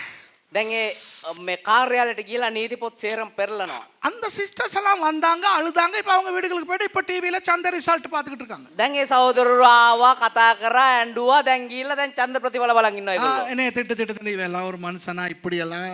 சரி பரவாயில்ல, நாங்கள் போயிட்டு பாப்போம் யார் வாரா, கோட்டாபே வராரா, சஜித் வராரா, அது முக்கியம் நமக்கு அப்படின்ட்டு அதுக்கு போயிடுச்சுக்கிட்டு. දැන් ආවා දේවදාසට බැන මනුස්සයෙක් මනුස්සයා කියගෙන බැනගෙන ගිහලා දැන් සජිත් වෙනවද, ගෝඨාභය මහත් වෙනවද, කවුද එන්නේ කියලා බලාගෙන යයි. So all those compassionate, loving people who came to speak on behalf of Mercy, now they are scolding me, vituperatively. They are now going home. They said, we are not going to that church anymore. Let's go and watch the election results, and they go. This fellow goes up to polish his slash. அவர் மேல டாமுக்கு போயிட்டு அவருடைய சாட்டைய துப்புரவு பண்றதுக்கு அவர் போயிட்டாரு. දැන් එයා මේ brother markers යයි උඩට යාගේ මේ කසය හොඳට පොලිස් කරලා ලස්සනට තියාගන්න ඩෝම් එකට යයි. Mercy සිරේල අඩச்சாச்சு. දැන් සහෝදரி මර්සිව සිරගත කළා. அது அழுதுகிட்டு இருக்குது. ඇය අඬාගෙන ඉන්නවා. So Mercy is inside the prison, she is crying. எல்லாரையும் விட மனசு உடைஞ்சு போய் பைத்தியம் பிடிச்சிக்கிட்டு இருக்கிறது யாருக்கு தெரியுமா? எனக்கு. දැන් සියල්ලටම වඩා දුකටපත් වෙලා හිත කඩායන වේදනාවෙන් ඉන්නේ කවුද? දේවදාසයා. So more than any of those people, I am hurt. Why? Because I love that girl. காரணம் நான் அவளை பயங்கரமாய் நேசிக்கிறேன். ඇයි කියනවනම් දේවදාසයා ඊට මහත්සයාට ප්‍රේම කරනවා. ஒரு நீதியுள்ள நியாயாதிபதியாய் தண்டனையை நான் சொல்லிவிட்டேன். එක ධර්මිෂ්ඨ වූ විනිශ්චයකාරයෙක් විදිහට දඬුවම මම ප්‍රකාශ කරා. Yes, I have executed the judgment as a righteous judge, but I love that girl crazy. நான் அவளை பயங்கரமாய் நேசிக்கிறேன். නමුත් දේවදාසයාට භයානක විදිහට ඒ කියන්නේ පුදුම විදිහට ප්‍රේම කරනවා. So சட்ட புத்தகத்தை புரட்டுறேன். එතකොට නීති පොත් පෙරලනවා. ஒரு இடத்துல ஒரு கிளாஸ் கண்டுட்டேன் நான். வாவ். එක තැනකදී හොඳ යහපත් දෙයක් දකිනවා. So now I am turning the law books and then I see something very interesting. அதுல சொல்லப்பட்டிருக்கிறது, එතන කියලා තියෙනවා ஒரு மனைவி தாங்க முடியாத தண்டனை கொடுக்கப்பட்டால் එක බිරිඳකට දරාගත නොහැකි දඬුවම ලබා දුන්නා නම් அவளுடைய கணவன் அந்த தண்டனையை ஏற்றுக்கொள்ள முடியும். ඇයගේ ස්වාමි පුරුෂයාට ඒ දඬුවම බාරගත හැකියි. அப்படிங்கிற ஒரு விஷயத்தை பார்த்துட்டேன் நான். එහෙම වූ කාරණාවක් බැලුවා. So all of a sudden something hits my eyes from the law book. It says, if a wife is sentenced with an unbearable punishment, the husband can opt to receive it. உடனே எனக்கு சந்தோஷம். Wow. දැන් එකපාරට මට සන්තෝෂයක් එනවා. Wow. உடனே அந்த சட்டத்தை நான் அமுல்படுத்தி දැන් මම මොනවද කරන්නේ? නීතිය බාර අරගෙන so I start to execute that clause. Okay, உடனே நான் சட்டத்தரணிகளை எல்லாம் வரவழைத்து එතකොට ඒ නීතිය දන්නා ඔය කට්ටියව කැඳවලා ஓகே அத்தனாம் தேதி சாட்டை அடி வாங்குறதுக்கு அவளுடைய கணவனை நான் ஏற்பாடு பண்றேன்னு சொல்லிட்டேன். දැන් මේ දවසේදී ඒ කසපහර ලබන්න ඇයගේ ස්වාමි පුරුෂයාට මම සූදානම් වෙන්න කියලා කිව්වා. அப்ப சட்டத்தரணிகள் இதெல்லாம் பார்த்தோன்னே எஸ் ஆமா முடியும் அப்படின்னு சொல்லிட்டாங்க. එතකොට නීති විශාරදයෝ බලලා නීති රීති බලලා ඉවරලා සෙනම කිව්වා ඔව් පුළුවන් එහෙම කරන්න පුළුවන්. அவங்களுக்கு தெரியாது நான் தான் கணவன். දැන් ඔවුන් දන්න දේවදාසයා තමයි ස්වාමි පුරුෂයා So I summon all the lawyers and then I show them the clause and then I tell them that Mercy's husband is eligible to receive the punishment, and they say yes. So what's to be done? Arrest him and bring him. அவரை கைது செய்து அவரை கொண்டாங்க. ඔහු අත්අඩංගුවට අරගෙන ඔහුගේ අරන් එන්න. உடனே ஆள் எங்க இருக்கிறாரு தேடுறாங்க. දැන් එයා කොහෙද ඉන්නේ? හොයයි. அவர் தம்புள்ளங்கிற இடத்துல එයා දඹුල්ල කියන තැන ஒரு மரக்கறி வித்துக்கிட்டு இருக்கிறார். එළවලු විකුණගෙන ඉන්නවා. யார் சொல்றேன்? நான் சொல்றேன். දැන් කවුද කියන්නේ? මේ දේවදාසයා කියනවා. එහෙම நீங்க නැත්නම් විශ්වාසකාරයා කියනවා. நீங்க 4 அண்டைக்கு தம்புள்ளக்கு போனீங்கன்னா ඔබ අනිද්දාට දඹුල්ලට ගියා නම් போலீஸோட போங்க. පොලිසියත් එක්ක යන්න மரக்கறி வித்துக்கிட்டு இருப்பான் ஒருத்தன். එළවලු විකුණගෙන ඉඳී එක්කෙනෙක්. போய் கேளுங்க இங்க மரக்கறி விக்கிற பாபு யாருன்னு கேளுங்க. ගිලාණ්ඩ මේ එළවලු විකුණන බාබු කවුද කියලා இருப்பான் ஒருத்தன். එක්කෙනෙක් ඉඳී அவனை அரெஸ்ட் பண்ணி கொண்டாங்க. එයාව අත්අඩංගුවට අරන් එක්කන් එන්න. அவன் விரும்பினான்னா ඔහු කැමති වුණා නම් அவனுக்கு அடியா மார்க்கஸ் கொடுக்க வைங்க. ඔහුට ඒ කස පහර මාකස් දෙයි. முதல்ல ப்ரூவ் பண்ணுங்க மெர்சி விட்டு புருஷன் தானா அவன்ட்டு. ඉස්සරෝ මේක ඔප්පු කරගන්න සහෝදரி මර්සිගේ ස්වයං පුරුෂයාද ඔහු කියලා. ஆமாவா இருந்தா එහෙම වුණා නම් அவங்கிட்ட கேளுங்க விருப்பமா உண்ட மனைவிக்கு தண்டனை கொடுத்துருக்குது அதை நீ எடுத்துக்கிற விருப்பமான்னு கேளுங்க. ඔහුගෙන් අහන්න ඔබගේ බිරිඳට දඬුවමක් පමුණා තිබෙනවා. ඒ දඬුවම ඔබ බාර ගන්න කැමතිද කියලා. அவனும் ஓகேன்னு சொல்லிட்டான்னா ඔහු ඕකේ කියලා නම් එහෙම නැත්නම් කැමති කිව්වනම් தண்டனை நியமிக்கப்பட்ட அந்த நாளில் அவனுக்கு அந்த தண்டனையை மார்க்கஸ் வழங்க வேண்டும். ඒ දඬුවම නියප කරපු ඒ දවසේදී ඒ දඬුවම සහෝදර මාකස් විසින් ඔහුට ලබා දෙයි. So I am telling the lawyers, you go on Tuesday to Dambulla and you will find a man called Babu selling vegetables there. Get him and bring him and prove that he is the husband of Mercy, and then ask him whether he would like to receive the punishment that is due on Mercy, and if he agrees, you can punish him with the punishment that is due to Mercy. Okay? இப்போ எப்போ கைது பண்ண போறாங்க? දැන් කොයි වෙලාවද අත්අඩංගුවට ගන්න යන්නේ? 4 அண்டைக்கு. අනිද්දාට. Okay, day after tomorrow, Babu is going to be arrested in Dambulla. So tomorrow morning, දැන් ඒතර හෙට උදේ I leave Bellwood and I go to Dambulla. நான் என்ன செய்றேன், நாளைக்கு காலையிலே நான் பெல்வுட்ல இருந்து புறப்பட்டு தம்புள்ள போயிட்டேன். දැන් දේවදාසයතර මොනවද හෙට උදෑසන කරන්න යන්නේ? පිටත් වෙලා දඹුල්ලට යන්න යනවා. அங்க உள்ளவன் யாருக்கும் நான் யாருன்னு தெரியாது. එහෙ ඉන්න කාටවත් දේවදාසයා කවුද කියලා දන්නේ නැහැ. நான் அங்க போயிட்டு என்னைய சுதுவும் போல பாபுன்னு அறிமுகப்படுத்திக்கிட்டு එහෙ ගිල්ල මම සුදුම්බල බාබු කියලා ඒගොල්ලන්ට හඳුන්වලා දීලා நான் கொண்டு போன மரக்கறி எல்லாம் போட்டுக்கிட்டு இப்போ செவ்வாய்க்கிழமை காலையில் உட்காந்துருக்கிறேன். අරන් ගියපු ඒ සේරම එළවලු එහෙම තියලා වෙලා අඟහරුවාද උදේ ඉඳගෙන ඉන්නවා. போலீஸ் வருது. පොලිසියෙන් එනවා. நீ யார் பாபுன்னு கேட்குது. කවුද බාබු කියලා ආයි. நான் தான். මම තමයි. மேர்சிங்கிற ஒரு பொண்டாட்டி உனக்கு இருக்கா? මර්සි කියලා වෙලා බිරිඳක් ඔබට ඉන්නවද? அது என்ன செய்து? அது என்ன செய்து? ඇයි මොනවද කරේ? அது என்ன ரொம்ப நாளைக்கு போது அடிச்சு விரட்டி விட்டுருச்சு. ගොඩාක් දවසකලින් මට ගහලා පැන්නුවා. உனக்கு ஒரு நல்ல செய்தி தெரியுமா பாபு? ඔබට හොඳ ආරංචියක් දන්නවද බාබු? அவளை கைது பண்ணி உன்னை கெட்ட விதமா நடத்துறதுக்காக அவளுக்கு தண்டனை கொடுக்கிறதுக்கு நியமிச்சிருக்குது. ඇයව අත්අඩංගුවට අරගෙන ඔබට අයහපත් විදිහට සලකපු එකට අයට දඬුවම් පමුණවා තිබෙනවා. So now I disguise myself as a vegetable seller in Dambulla, and the police come and they ask me, are you the husband of Mercy? I say yes, and then they bring me. என்னைய கொண்டு வராங்க. Then මෙයාව අත්අඩංගුවට අරන් එනවා. நான் வந்து Mercyயை சிறையில் பார்த்தோன்னே எனக்கு மனவேதனை. දැන් සහෝදරි මර්සිව සිරගත වෙලා ඉන්නවා දැකපු ගමන් දේවදාසයාට හිතේ වේදනාව. யாருக்கும் தெரியாது. කාටවත් දන්නේ නැහැ. நான் தான் அவளை தண்டனைக்கு போட்ட ஜட்ஜ்னே யாருக்கும் தெரியாது. මොහු තමා ඇයට දඬුවම් දුන්න ඒ විනිශ්චයකාරයා කියන එක. I come and I see her behind bars and nobody knows that I am the judge who executed the punishment to her. Okay? அப்ப என்கிட்ட கேக்குறாங்க, பாபு உன் பொண்டாட்டிக்காக நீ அந்த 10 சவுக்கடியை வாங்க விருப்பமா? එතකොට අහයි දේවදාසයාගෙන් බාබු ඔයා කැමතිද ඔබේ බිරිඳ වෙනුවෙන් ඒ කස පාර 10 ලබන්න කියලා. So they asked me, Babu, do you like to take upon yourself the 10 lashes that are due on your wife? I say yes. என்னை கொண்டு வந்து மார்க்கஸ், நான் யாருன்னு தெரியாது, யாருக்குமே தெரியல நான் யாருன்னு, இந்த மர்சியோட புருஷங்கிறத மட்டும் வச்சுக்கிட்டு என்னை அடின்னு அந்த தண்டனை எனக்கு கொடுத்துட்டாங்க. දැන් දේවදාසයා කවුද කියන්න කවුරුත් දන්නේ නැහැ. ඔහු කැමැත්ත ප්‍රකාශ කරපු නිසා ඔහු අත්අඩංගුවට අරන් ගෙනල්ලා මොනවද කරන්නේ සහෝදර මාකස් ඔහුට දඬුවම් ලබා දෙනවා. ඔහු කවුද කියා ඒ කියන්නේ විනිශ්චයකාරයා කෙනෙක් නොදැන. Without knowing who I am, Marcus comes and then he lashes me with the 10 lashes. இப்போ சொல்லுங்க, இந்த முழு கதையிலும் நான் எப்படி நடந்திருக்கிறேன்?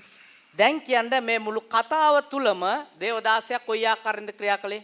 Now in this whole story hypothesis, how have I acted? நான் ஒரு நீதியுள்ள நியாயாதிபதியாய் நடந்திருக்கிறேன். මම ඉතා ධර්මිෂ්ඨ වූ විනිශ්චයකාරයෙක් විදිහට ක්‍රියා කරලා තිබෙනවා. அதுபோல அவள் மேல் அன்பு இருக்கிறவனாக நடந்து கொண்டேன். சரியா இல்லையா? ඒ වගේම ඇය මත ප්‍රේමය තබාගෙන හැසිරලා තිබෙනවා. So I have been a righteous judge and I also have been the loving husband. ஆண்டவர் நீதியுள்ள நியாயாதிபதியாய் ஆதாமுக்கு சொல்லுகிறார். දෙවියන් වහන්සේ ධර්මිෂ්ඨ තෑන් වහන්සේ ලෙස ආදම්ට කියනවා. நீங்கள் அந்த மரத்தில் சாப்பிட்டால் சாவீர்கள். ඔබ අර ගහෙන් කෑවොත් ඔබ නසිනවා. As a righteous judge, God told Adam, if you eat of that tree, you shall surely die. அவர்கள் அந்த தண்டனையை, அவர்கள் அந்த தப்பை செய்த பொழுது ඔහුට ඒ දඬුවම ලබා දෙද්දී அந்த ඒගොල්ලේ වැරද්දට වැටුනහම ஆண்டவர் அவர்களுக்கு அந்த தண்டனையை கொடுத்தது ஆண்டவர் தான். දෙවියන් වහන්සේ තමයි ඔවුන්ට ඒ දඬුවම ලබා දුන්නේ. ஆண்டவர் அந்த நேரத்திலே தண்டனையை மாற்றி இருந்தால் அவர் நீதியுள்ள நியாயாதிபதி அல்ல. ஓகேயா? දෙවියන් වහන්සේ බැරි වෙලාවත් ඒ ඔවුන්ගෙන් දඬුවම මාරු කරලා තිබුණා නම් උන්වහන්සේ ධර්මිෂ්ඨ තෑන් වහන්සේ නෙවෙයි. If God did not punish Adam, then God is not a righteous judge. But his love surpasses everything. So he came in disguise. He came like a man. அவர் என்ன செய்கிறார்? மனிதனை ரொம்ப நேசித்தபடியினால் උන්වහන්සේ මොනවද කරන්නේ? මනුෂ්‍යයට ඉතා ප්‍රේමණීය වූ නිසා அவர் மனுஷனை போல வந்தார். උන්වහන්සේ මනුෂ්‍යෙක් විදිහට ආවා. இப்போ தம்புள்ளேல என்னைய பார்த்தவனுக்கு தெரியாது நான் தான் நீதிபதின்னு. දැන් දඹුල්ලේ දේවදාසයව දැකපු කෙනාට දන්නේ නැහැ මේ තමයි විනිශ්චයකාරයා කියලා. அவன் நினைக்கிறான் இவன் மரக்கறி வியாபாரின்னு. ඒගොල්ලෝ හිතනවා මේ එළවලු ව්‍යාපාරිකයෙක්. விளங்குதா? 2000 வருஷத்துக்கு முந்தி மனுஷன் மாதிரி வந்த இயேசுவ இன்னைக்கும் மனுஷன்னு தான் நினைக்கிறான். மனுஷன் අවුරුදු 2000කට කලින් මිනිස්සෙක් විදිහට ආපු යේසුස් වහන්සේව අදටත් මිනිස්සෙක් විදිහට තමයි දකින්නේ මිනිස්සෙක්යා. You know, when people saw me in Dambulla selling vegetables, they think that I am a vegetable seller. They never assume, they never think that this is the judge. Okay? On the same token, when God became man 2000 years ago, people did not realize this was God. They still think he is man. 2000 வருஷத்துக்கு முன்பு අවුරුදු 2000කට කලින් எந்த தேவன் இந்த வானத்தையும் பூமியையும் சிருஷ்டித்தாரோ, කොයි දෙවියන් වහන්සේ මේ අහසත් පොළොවත් මැව්වද? எந்த தேவன் ஆதாமையும் ஏவாளையும் படைத்தாரோ, කොයි දෙවියන් වහන්සේ ආදමයව මැව්වද? எந்த தேவன் அந்த மரத்தை படைத்து இதிலே சாப்பிட்டால் சாவீர்கள் என்றாரோ, කොයි දෙවියන් වහන්සේද නුඹලා කෑවොත් මේ ගහෙන් කෑවොත් නසිනවා කියනවා ඒ ගහ මැව්වේ? அதே தேவன் மனுஷனாய் வந்தார். ඒ දෙවියන් වහන්සේම මිනිස්සෙක් විදිහට The same God who created the universe, the Garden of Eden, Adam and Eve and that tree, became a man 2000 years ago. விளங்குதா உங்களுக்கு? තේරෙනවද ඔබට? வந்து அவர் தேவன் என்று தெரியாமல் அவரை அடித்துக் கொன்றார்கள். ආවට පස්සේ උන්වහන්සේ දෙවියන් වහන්සේ කියලා දන්නේ නැතුව උන්වහන්සේව ගහලා මැරුවා. They did not realize that this was God in a human form. They beat him and they killed him, crucified him. சிலுவையிலே அவரை கொன்றார்கள். කුරුසියේදී උන්වහන්සේව මැරුවා. இன்று வரை අද වෙනකන් அநேகம் பேருக்கு தெரியாது அவர் தேவன் என்று. බොහෝ දෙනෙකුට දන්නේ නැහැ උන්වහන්සේ දෙවියන් වහන්සේ කියන එක. So until today, many people don't realize that Jesus was God. இப்ப நான் வந்து தண்டனை எல்லாம் அனுபவிச்சுட்டு இப்ப mercy விடுதலை ஆயிருச்சு. දැන් දේවදාස ඇවිල්ලා දඬුවම සේරම ලැබුවාන් පස්සේ සහෝදරි මර්සිව නිදහස් කරා. வணங்குதா? இப்ப நிறைய பேருக்கு தெரியல, දැන් බොහෝ දෙනෙකුට දන්නේ அந்த நீதிபதி தான் இவளோட புருஷன். ඒ විනිශ්චයකාරයා තමයි මෑගේ ස්වාමි පුරුෂයා කියන්නේ. அவன் தான் மாறு வேஷம் தரிச்சு மரக்கறி வியாபாரி மாதிரி இருந்தான், தெரியாது. ඔව් තමයි වෙස් අරගෙන මේ එළවලු වෙලෙන්දෙක් විදිහට හිටිය කියන එක දන්නේ නැහැ. சொன்னாலும் நம்புறாங்க இல்ல. කිව්වත් විශ්වාස කරන්නේ. So many people don't realize that this righteous judge became a vegetable seller in order to save his wife. Do you understand that? அப்போ நம்முடைய ஆண்டவர் ඒතොර අපේ දෙවියන් වහන්සේ நீதியுள்ள தேவன், ධර්මිෂ්ඨතයන් වහන්සේ, ஆனால் அவர் அன்புள்ளவர். ඒ වුණත් උන්වහන්සේ ප්‍රේමණීයතයන්. அதனால் என்ன செய்கிறார்? ඒ නිසා මොනවද කරන්නේ? நீதியுள்ள தேவனாய் தண்டனையை கொடுக்கிறார், ධර්මිෂ්ඨතයන් වහන්සේ විදිහට දඬුවම දෙනවා. அன்புள்ள தேவனாக அந்த தண்டனையை தானே எடுத்துக்கொள்கிறார். ප්‍රේමණීයතයන් වහන්සේ විදිහට දඬුවම තමුන් වහන්සේම දරා ගන්නවා. As a righteous judge, he imposed the law, he imposed the judgment, but as a loving God, he came and took that punishment upon himself. Wow. இப்போ விளங்குதா உங்களுக்கு? දැන් තේරෙනවද ඔබට?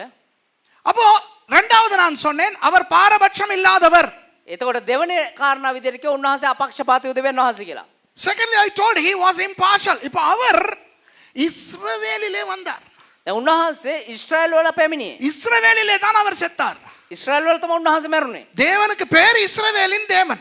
දෙවියන් වහන්සේගේ නම ඊශ්‍රායල් දෙවියන් වහන්සේ. He came to Israel, he died in Israel, rose again in Israel, and he is the God of Israel. But because he is impartial, he has opened it up to everybody. அவர் பாரபட்சம் இல்லாதவர் என்றபடினால் උන්වහන්සේ අපක්ෂපාතී දෙවියන් වහන්සේ නිසා சிங்களவனும் அவரிடத்தில் வர முடியும், සිංහලයටත් උන්වහන්සේ වෙතට පැමිණෙන්න පුළුවන්. தமிழனுக்கும் அவரிடத்தில் வர முடியும், දෙමළයටත් උන්වහන්සේ වෙතට එන්න පුළුවන්. ஹிந்துவுக்கு வர முடியும், හින්දුවයටත් එන්න පුළුවන්. பௌத்தனுக்கு வர முடியும், බෞද්ධයටත් එන්න පුළුවන්. முஸ்லிமுக்கு வர முடியும், මුස්ලිම් අයටත් එන්න පුළුවන්. தேவனே இல்லை என்று சொல்லுகிறவனுக்கும் வர முடியும், දෙවි කෙනෙක් නැහැයි කියන අයටත් එන්න පුළුවන්. கெட்டவனுக்கு வர முடியும், නරකයටත් එන්න පුළුවන්. கொலைக்காரனுக்கு வர முடியும். මිනිමරුවන්ටත් එන්න පුළුවන්. ஹலோ, நல்லா விளங்கிக்கிறங்க. හොඳට තේරුම් ගන්න. உலகத்திலே எத்தனை தெய்வங்கள் இருக்கலாம், எத்தனை கோடிக்கணக்கான தெய்வங்களும் இருக்கலாம், ලෝකයේ කෝටි ගණන් කොච්චරද දෙවිවරු ඉන්න පුළුවන්. எத்தனையோ மதங்கள் உலகம் எல்லாம் இருக்கின்றன. බොහෝ ආගම් ලෝකේ පුරා තියෙනවා. There are millions of religions and millions of gods all over the world. Okay? ஆனால் அந்தந்த தெய்வங்கள் கிட்ட போறதுக்கு அந்தந்த ஆட்களால தான் முடியும். ஆமாவா இல்லையா? හැබැයි ඒ දෙවිවරුන් ගාවට යන්න පුළුවන් ඒ පුද්ගලින්ට විතරයි. Only a certain group of people can go to all those gods. Do you know what I'm talking about? You know, when you go to Egypt, Egyptian gods, you got to be only an Egyptian. எகிப்தியனா இருந்தால் தான் எகிப்திய தெய்வர்கள் கிட்ட போகலாம். ඊජිප්තිය කෙනෙක් වුණා නම් තමයි අපිට ඊජිප්තිය දෙවිවරුන් ගාවට යන්න පුළුවන්. புரியுதா உங்களுக்கு? තේරෙනවද ඔබට? ஆனால் இயேசு கிட்ட யாரெல்லாம் வரலாம் தெரியுமா? හැබැයි යේසුස් වහන්සේ ගාවට කාට එන්න පුළුවන් දන්නවද? எவனும் வரலாம். ඕන කෙනෙකුට එන්න පුළුවන්. To Jesus anybody can come, and they can come in any condition. எந்த நிலைமையிலும் வரலாம். මොන තත්වයක් උඩ වුණත් එන්න පුළුවන්. விளங்குதா உங்களுக்கு? තේරෙනවද ඔබට? அவர் சொல்லவில்லை උන්වහන්සේ කිව්වේ නෑ என்னிடத்திலே வருவதற்கு මා ගාවට පැමිණෙන්න குளித்து விட்டு வர வேண்டும். නාලා එන්න ඕනේ. குளிச்சிட்டு தான் வரணும்னா நிறைய பேர் நம்ம போக மாட்டோம். නාලා තමයි එන්න කිව්වනම් ඒව බොහෝ දෙනෙක් එන්නේ නැති වෙයි. Our God doesn't say, you know, if you are to come near me, you have to bathe and come. Then no, most of our people cannot go. ஆண்டவர் மட்டும் சொல்லிட்டாருன்னா என்கிட்ட வரும்போது දෙවියන් වහන්සේ විතරක් කියවනම් මං ගාවට එද්දී பல்லு விளக்கணவே மட்டும் தான் வரணும், நிறைய பேருக்கு வர முடியாது. දත් මැදලා තමයි එන්න ඕනේ කියවනම් ඒව බොහෝ දෙනෙකුට එන්න බැරි වෙයි. If God tells us that, you know, those of you who have brushed their teeth, you can come unto me, then many of us cannot go. விளங்குதா? நாத்தம் அடிக்கிறவன் வர முடியாதுன்னா நம்ம யாருக்குமே போக முடியாது. ගඳ ගහන කට්ටිය එන්න එපා කියවනම් ඒව අපි කාටවත් යන්න බෑ. If he says stinking people shouldn't come near me, no one of us can go. விளங்குதா உங்களுக்கு? எல்லாம் இப்படி ஷோக்கா அழகா உடுத்திக்கிட்டு இருக்கிறோம். හැමෝම හොඳ ලස්සනට ඇඳලා ඉන්නවා. இப்படி கையை வச்சுட்டு ஹான்னு ஊதிட்டு மோந்து பாருங்க, அப்ப தெரியும். දැන් මේ මත තියලා කියලා බලන්න සුවඳ එතකොට තේරෙයි. அல்லேலூயான்னு கையை தூக்கிட்டு கம்பு கிட்ட கொஞ்சம் மோந்து பாருங்க, அப்ப தெரியும். හලේලුයා කියලා අත උස්සලා පොඩ්ඩක් මේ කීල ගාවට නහය ලං කරන්න එතකොට තේරෙයි කොහොමද කියලා. You know, we are stinking people, man. No matter how attractive we look, we stink. You know, even stinking people can come to Jesus. நாத்தம் அடிக்கிறவன் இயேசு கிட்ட வரலாம். ගඳ ගහන කට්ටියන්ටත් දෙවියන් වහන්සේ යේසුස් වහන්සේ ගාවට එන්න පුළුවන්. கடன்காரன் இயேசு கிட்ட வரலாம். ණයකාරයන්ටත් යේසුස් වහන්සේ ගාවට එන්න පුළුවන්. நோயாளி இயேசு கிட்ட வரலாம். රෝගීන්ට යේසුස් වහන්සේ ගාවට එන්න You පුළුවන්. know, poor people, dilapidated people, sick people, uneducated people, anybody can come to Jesus. Men, women, old, young, infants, வயசு போனவன், ஆம்பளை, பொம்பளை, புள்ள, யார் வேணாலும் வரலாம். ගෑනු පිරිමි ළමයි තරුණ මහලු ඕන කෙනෙකුට එන්න පුළුවන් යේසුස් වහන්සේ. மூஞ்சில முடியோட வரலாம், தலையில முடி இல்லாம வரலாம். මූණේ රැවුලත් එක්ක එන්න පුළුවන් ඔළුවේ කොණ්ඩේ නැතුව. You know, you can come with a beard and without hair. நட்சத்திரம் எல்லாம் விளங்குது. எப்படி வேணாலும் நம்ம இயேசு கிட்ட வரலாம். කොහොම වුණත් අපේ යේසුස් වහන්සේ ගාවට එන්න පුළුවන්. பட்சபாதம் இல்லாதவர். උන්වහන්සේ අපක්ෂපාතී දෙවියන් වහන්සේ. Only Jesus is impartial. Do you know that? Do you realize that? நீங்க அதை புரிஞ்சுக்கிறீங்களா நீங்க? ඒක ඔබ තේරුම් ගන්න තිබෙනවද? உலகத்துல எத்தனை மதங்கள் இருக்குது?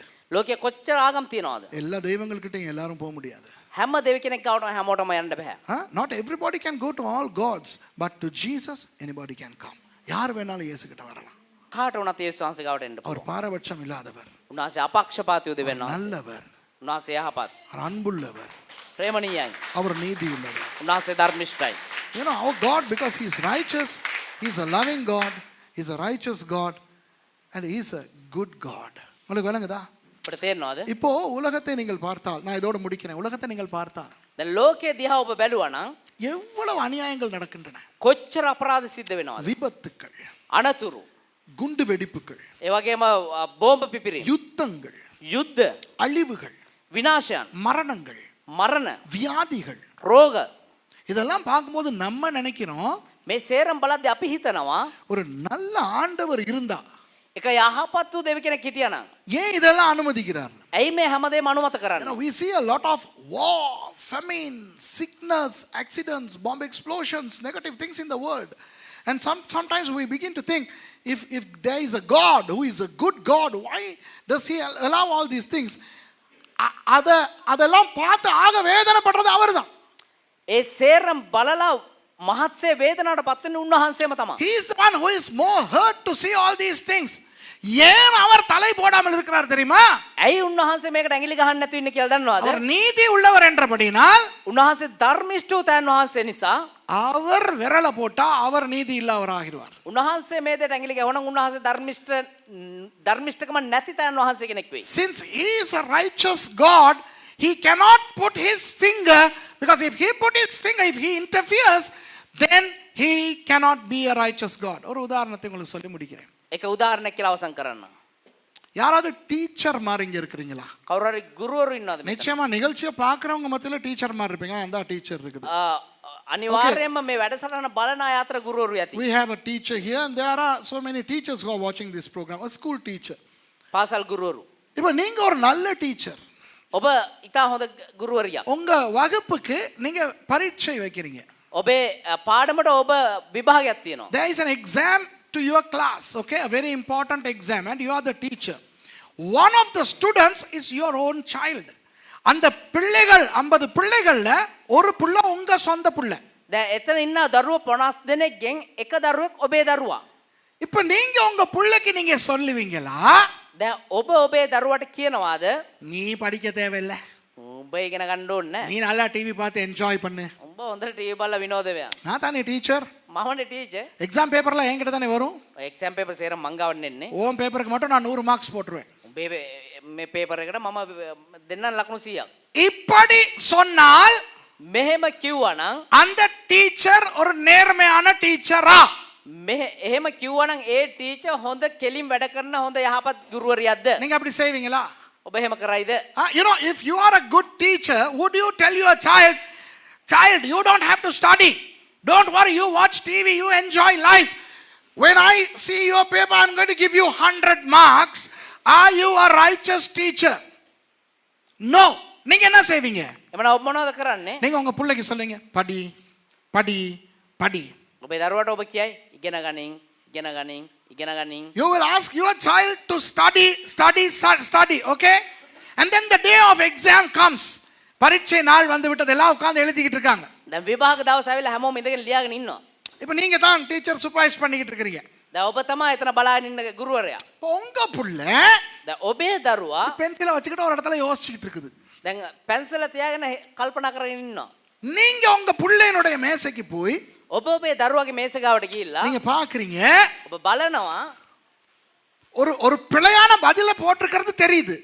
එක වැරදි උත්තරයක් ලියලා තියෙන එක පේනවා. At one point you approach your child's desk and you see that your child has given a wrong answer, okay? Now as a righteous teacher, would you directly or abstractly indicate to your child that your child has done it wrong? நேரடியாகவாவது மறைமுகமாகவாவது உங்கள் பிள்ளைக்கு அது பிழையாய் எழுதியிருக்கிறது என்று நீங்கள் காட்டுவீர்களா? நீங்கள் ஒரு நல்ல டீச்சரா இருந்தா. ඔබ හොඳ ගුරුවරියක් නම් කෙලින් හෝ එහෙම නැත්නම් වක්‍රාකාරව හෝ ඒ උත්තරේ වැරදි කියන එකේ දරුවට ඔබ පෙන්වයිද? காட்டுவீங்களா? காட்ட மாட்டீங்க. ஆனா உங்க கண்ணு முன்னுக்கு உங்க புள்ள தப்பான பதில எழுதுது, ஐயோ. ඔබ පෙන්වන්නේ ඒ වුණාට ඔබේ දැස් ඉදිරියේ ඔබේ දරුවා වැරදි උත්තරයක් ලියලා තියෙනවා ඔබට දකින්නවා. But right in front of your eyes, your child is giving a wrong answer. The child is not going to get hurt at that point, but you will be hurt. அந்த புள்ளைக்கு அந்த நேரம் வேதனை வராது. ඒ දරුවට ඒ වෙලාවේ වේදනාවක් එන්නේ නැහැ. ஆனா உங்களுக்கு வேதனை வரும். வேதனை வருமா இல்லையா? හැබැයි ඔබට වේදනාවක් එයිද නැද්ද? ஐயோ ஐயோ, விளங்குதா? துடிப்போம், ඔබ දඟලයි. துடிப்போம். We will, the teacher will be very, very upset. ඔබ දඟලයි එතනදී. But because the teacher is a righteous teacher, he or she will not interfere. வேதனை, கவலை, upset. වේදනයි දුකයි කනගාටුයි. ஆனா தலையிட மாட்டீங்க. හැබැයි ඔබ ඇඟිලි ගහන්න. சரியா நான் சொல்றது? சரிதானே? This is what's happening to God. இதுதான் ஆண்டவருக்கு நடக்குது. මේක තමයි දෙවියන් වහන්සේ සිද්ධ වෙන්නේ. அவருக்கு தெரியுது ஒருத்தன் குண்டு தூக்கிட்டு போறான் வெடிக்க போகுதுன்னு. උන්වහන්සේ දන්නවා එක්කෙනෙක් බෝම්බයක් උස්සන යනවා ඒක පුපුරන්න යනවා කියලා. அவருக்கு தெரியுது இந்த பஸ் போகுது ஆக்சிடென்ட் ஆக போகுது 7 பேர் சாக போறான். උන්වහන්සේ දකිනවා මේ බස් එක යනවා දැන් හැප්පෙන්න යනවා 7 දෙනෙක් මැරෙන්න යනවා. அவருக்கு தெரியுது பூமி அதிர்ச்சி வர போகுது நிறைய பேர் சாக போறான் இந்தோனேஷியாவுல. උන්වහන්සේ දන්නවා ඉන්දුනීසියාවේ දැන් භූමිකම්පාවක් වෙනවා බොහෝ දෙනෙක් මැරෙන්න යනවා කියලා. அவருக்கு தெரியுது ஐயோ கடல்ல குளிக்கிறான் சுறா மீன் வந்து சாப்பிட போகுது. උන්වහන්සේ දන්නවා අයියෝ මේ මුහුදේ නාන කට්ටිය මේ සුනාමි ඇවිල්ලා දැන් ගිල ගන්න යනවා කියලා. அவர் நீதி உள்ள தேவன் என்றபடினால் தலையிடவும் முடியாது. උන්වහන්සේ ධර්මිෂ්ඨව තැන් වහන්සේ නිසා ඒකට ඔළුව දාන්නත් බෑ. ஆனா அதனால வேதனைப்படாம இருக்கவும் முடியாது. හැබැයි ඒ කාරණාව නිසා වේදනාවටපත් නොවී ඉන්නත් බෑ. He sees, he knows that a bomb is going to explode inside a church. He knows that a tsunami is going to kill thousands of people. He knows that an earthquake is going to hit Indonesia. He knows that somebody is going to be attacked by a shark. But he cannot interfere because he is righteous. இப்போ உங்களுக்கு விளங்குதா? දැන් ඔබට තේරෙනවද? இப்போ யாராவது ஜன்னலுக்கு வெளியே இருந்து දැන් කවුරු හරි ජනේලෙන් එළියේ ඉඳන් இப்போ நானும் மகேஷும் ஜன்னலுக்கு வெளியே நின்று பேசிக்கிறோம். දැන් පාස්ටර්යි මමයි ජනේලෙන් එළියේ ඉඳන් කතා කරගෙන ඉන්නවා. So Pastor Mahesh and I are talking about this classroom from outside the window. அந்த டீச்சர் இருக்கு தானே, අර ටීචර් ඉන්නවනේ. அந்த டீச்சர் அந்த புள்ள விட்டு உண்மையான அம்மா இல்லை. ඒ ටීචර් ඇවිල්ලා ඒ දරුවගේ ඇත්ත අම්මා නෙමෙයි. So I'm telling Pastor Mahesh, that teacher, she is not the true mother of that child. ஏன்னா ඇයි කියනවනම් இந்த புள்ள பிள்ளையான பதில் எழுதுதுன்னு சும்மா வெளியே இருந்து பார்க்குற எங்களுக்கே தெரியுது. අර දරුවා වැරදි උත්තරයක් ලියලා තියෙන එක එළියේ ඉන්න අපිටම පේනවා. We are watching it from outside and we know that that child is writing a wrong answer. If that teacher is a real mother of that child and if that teacher is a loving teacher, she should help that child. நான் என்ன சொல்லுவேன் இவர்கிட்ட? ඒතර දේවදාසයා මට මොනවද කියන්නේ? மகேஷ், அந்த teacher ஒரு நல்ல டீச்சரா இருந்திருந்தா, මහේෂ් ඒ ටීචර් හොඳ ටීචර් කෙනෙක් වුණා නම්, அந்த புள்ள விட்டு உண்மையான அம்மாவா இருந்திருந்தா, ඒ දරුවගේ ඇත්ත අම්මා නම් அந்த டீச்சர் வந்து அந்த புள்ள தவறான பதிலை எழுத விட்டுருக்காது. ඒ ටීචර් ඇවිල්ලා ඒ ළමයාට ඒ වැරදි උත්තරේ ලියන්න ඉඩ හරින්නේ නැහැ. இதைத்தான் உலகம் செய்து கொண்டிருக்கிறது. මේක තමයි ලෝකේ කරන් ඉන්නේ. தேவன் என்று ஒருவர் இருந்தால், දෙවියෝ කියලා එක්කෙනෙක් හිටියානම්, அவர் நல்ல தேவனாய் இருந்தால், උන්වහන්සේ ආපත් වූ දෙවි කෙනෙක් නම්, ஏன் பஞ்சங்கள், ඇයි මේ දුර්භික්ෂ, ஏன் குண்டு வெடிப்புகள், ඇයි මේ බෝම්බ පුපුරන්නේ, ஏன் விபத்துக்கள், ඇයි මේ විපත්, எல்லாம் ஜன்னலுக்கு வெளியே நின்று நம்ம கமெண்ட் அடிச்சிட்டு இருக்கோம் டீச்சரை பத்தி. අපි දැන් මේ එල්ලියේ ඉඳගෙන ටීචර් ගැන කතා කියන් ඉන්නවා. உண்மை என்ன தெரியுமா? සැබෑ මොකද්ද දන්නවද? எல்லாரையும் விட ரொம்ப பாவம் நம்ம ஆண்டவர் தான். හැමෝටම වඩා පව් අපේ දෙවියන් அந்த වහන්සේ. டீச்சர் தான் பாவம். අර ටීචර් තමයි පව්. புள்ளைக்கே தெரியல தான் பிள்ளையான பதில் எழுதிக்கிட்டு இருக்கோம். දරුවට දන්නේ නැහැ තමයි මේක වැරදි උත්තරයක් කියලා. Even the child doesn't know that the child is giving a wrong answer, but the teacher is hurt. விளங்குதா உங்களுக்கு? ஏன் ஆண்டவர் தலை போட மாட்டேன் என்கிறார்? ඇයි දෙවියන් වහන්සේ ඔළුව දාන්නේ නැත්තේ? அவர் நீதி உள்ளவர். இப்போ விளங்குதா உங்களுக்கு? උන්වහන්සේ ධර්මිෂ්ඨ තැන් So වහන්සේ. now do you know why God is not interfering? Because he is righteous. So இனி மொக்கு மாதிரி கேள்வி கேட்டுக்கிட்டு தெரியாதீங்க. ආයේ මෝඩ විදිහට ප්‍රශ්න අහගෙන දඟලන්න එපා. தேவன் என்று ஒருவர் இருந்தால் இப்படி நடக்குமா? நடக்குது. அதுக்கு காரணம் தேவன் இல்ல, அவர் தான் அப்செட் ஆகிட்டு உட்கார்ந்திருக்காரு. நடக்குதே. දෙවි කෙනෙක් කියලා ඉන්නවනම් මේ වගේ දේවල් සිද්ධ වෙයිද? මෝඩ විදිහට ප්‍රශ්න අහන්න එපා. උන්වහන්සේ තමයි දුක් වෙන ඉන්නේ සිද්ධ වෙනවනේ සිද්ධ. அவர் நீதி உள்ளவராய் இருக்கிறார் என்று உங்களுக்கு தெரிந்திருப்பதினால், උන්වහන්සේ ධර්මිෂ්ඨ තැන් වහන්සේ බව නුඹලා දන්නේ நீதியை செய்கிறவன் எவனும் அவரில் பிறந்தவன் என்று அறிந்திருக்கிறீர்கள். ධර්මිෂ්ඨකම් කරන සියල්ලන්ද උන්වහන්සේකින් ඉපදී සිටින බව නුඹලා දනිහුය. If you know that he is righteous, ye know that everyone that doeth righteousness is born of him. நீதியை செய்கிறவன் எவனும் அவரில் பிறந்தவன். என்ன அர்த்தம்?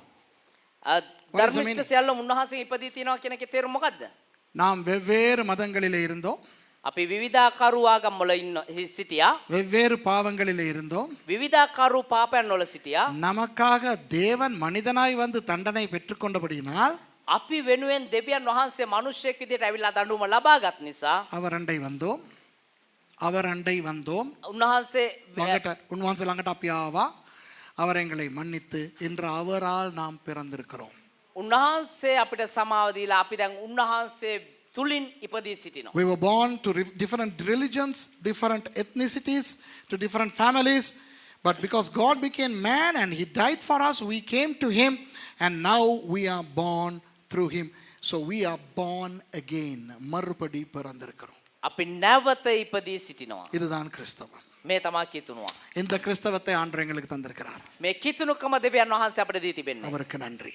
දෙවියන් වහන්සේට ස්තුති Okay, වේවා. this is Christianity. God has given us Christianity. எளிமையிலிருந்து யாராவது 2 பேர் சீக்கிரமா ஜெபிச்சு முடிங்க. නැගී සිට කවුරු හරි දෙදෙනෙක් ඉතා ඉක්මනින් நேரடியாக பார்த்து கொண்டிருக்கிறவர்களுக்கு நாங்கள் விடை கொடுக்கிறோம். God bless you. அடுத்த ஞாயிற்றுக்கிழமை நான் இருக்க மாட்டேன். සජීව අපිත් සමග සම්බන්ධ වී සිටින ඔබට අපි සම්බන්ධතාවය විසන්ධි කරනවා. ලබන සතියේ දේවදාසයා නැහැ. நான் இஸ்ரவேலில் இருப்பேன். දේවදාසයා ඊශ්‍රායල් දේශයේ සිටින්නේ. ஆனால் இன்னும் 2 வாரங்களில் அடுத்த ஞாயிற்றுக்கிழமை நான் ஒரு நத்தார் செய்தியோடு உங்களை சந்திக்கிறேன். හැබැයි සති දෙකකට පසුව නත්තල් වැඩසටහනත් එක්ක දේවදාසයා ඔබව මුණ ගැසෙයි. நத்தால் தேவ பணியுடையத் எக்க. So I won't be there next Sunday. I'll be in Israel. But in a fortnight, Sunday after next, I shall be back with a Christmas message for 2019. So God bless you. Be blessed. ஆசீர்வாதமாக இருங்கள். கர்த்தர் உங்களை ஆசீர்வதிப்பாராக. ආශිර්වාද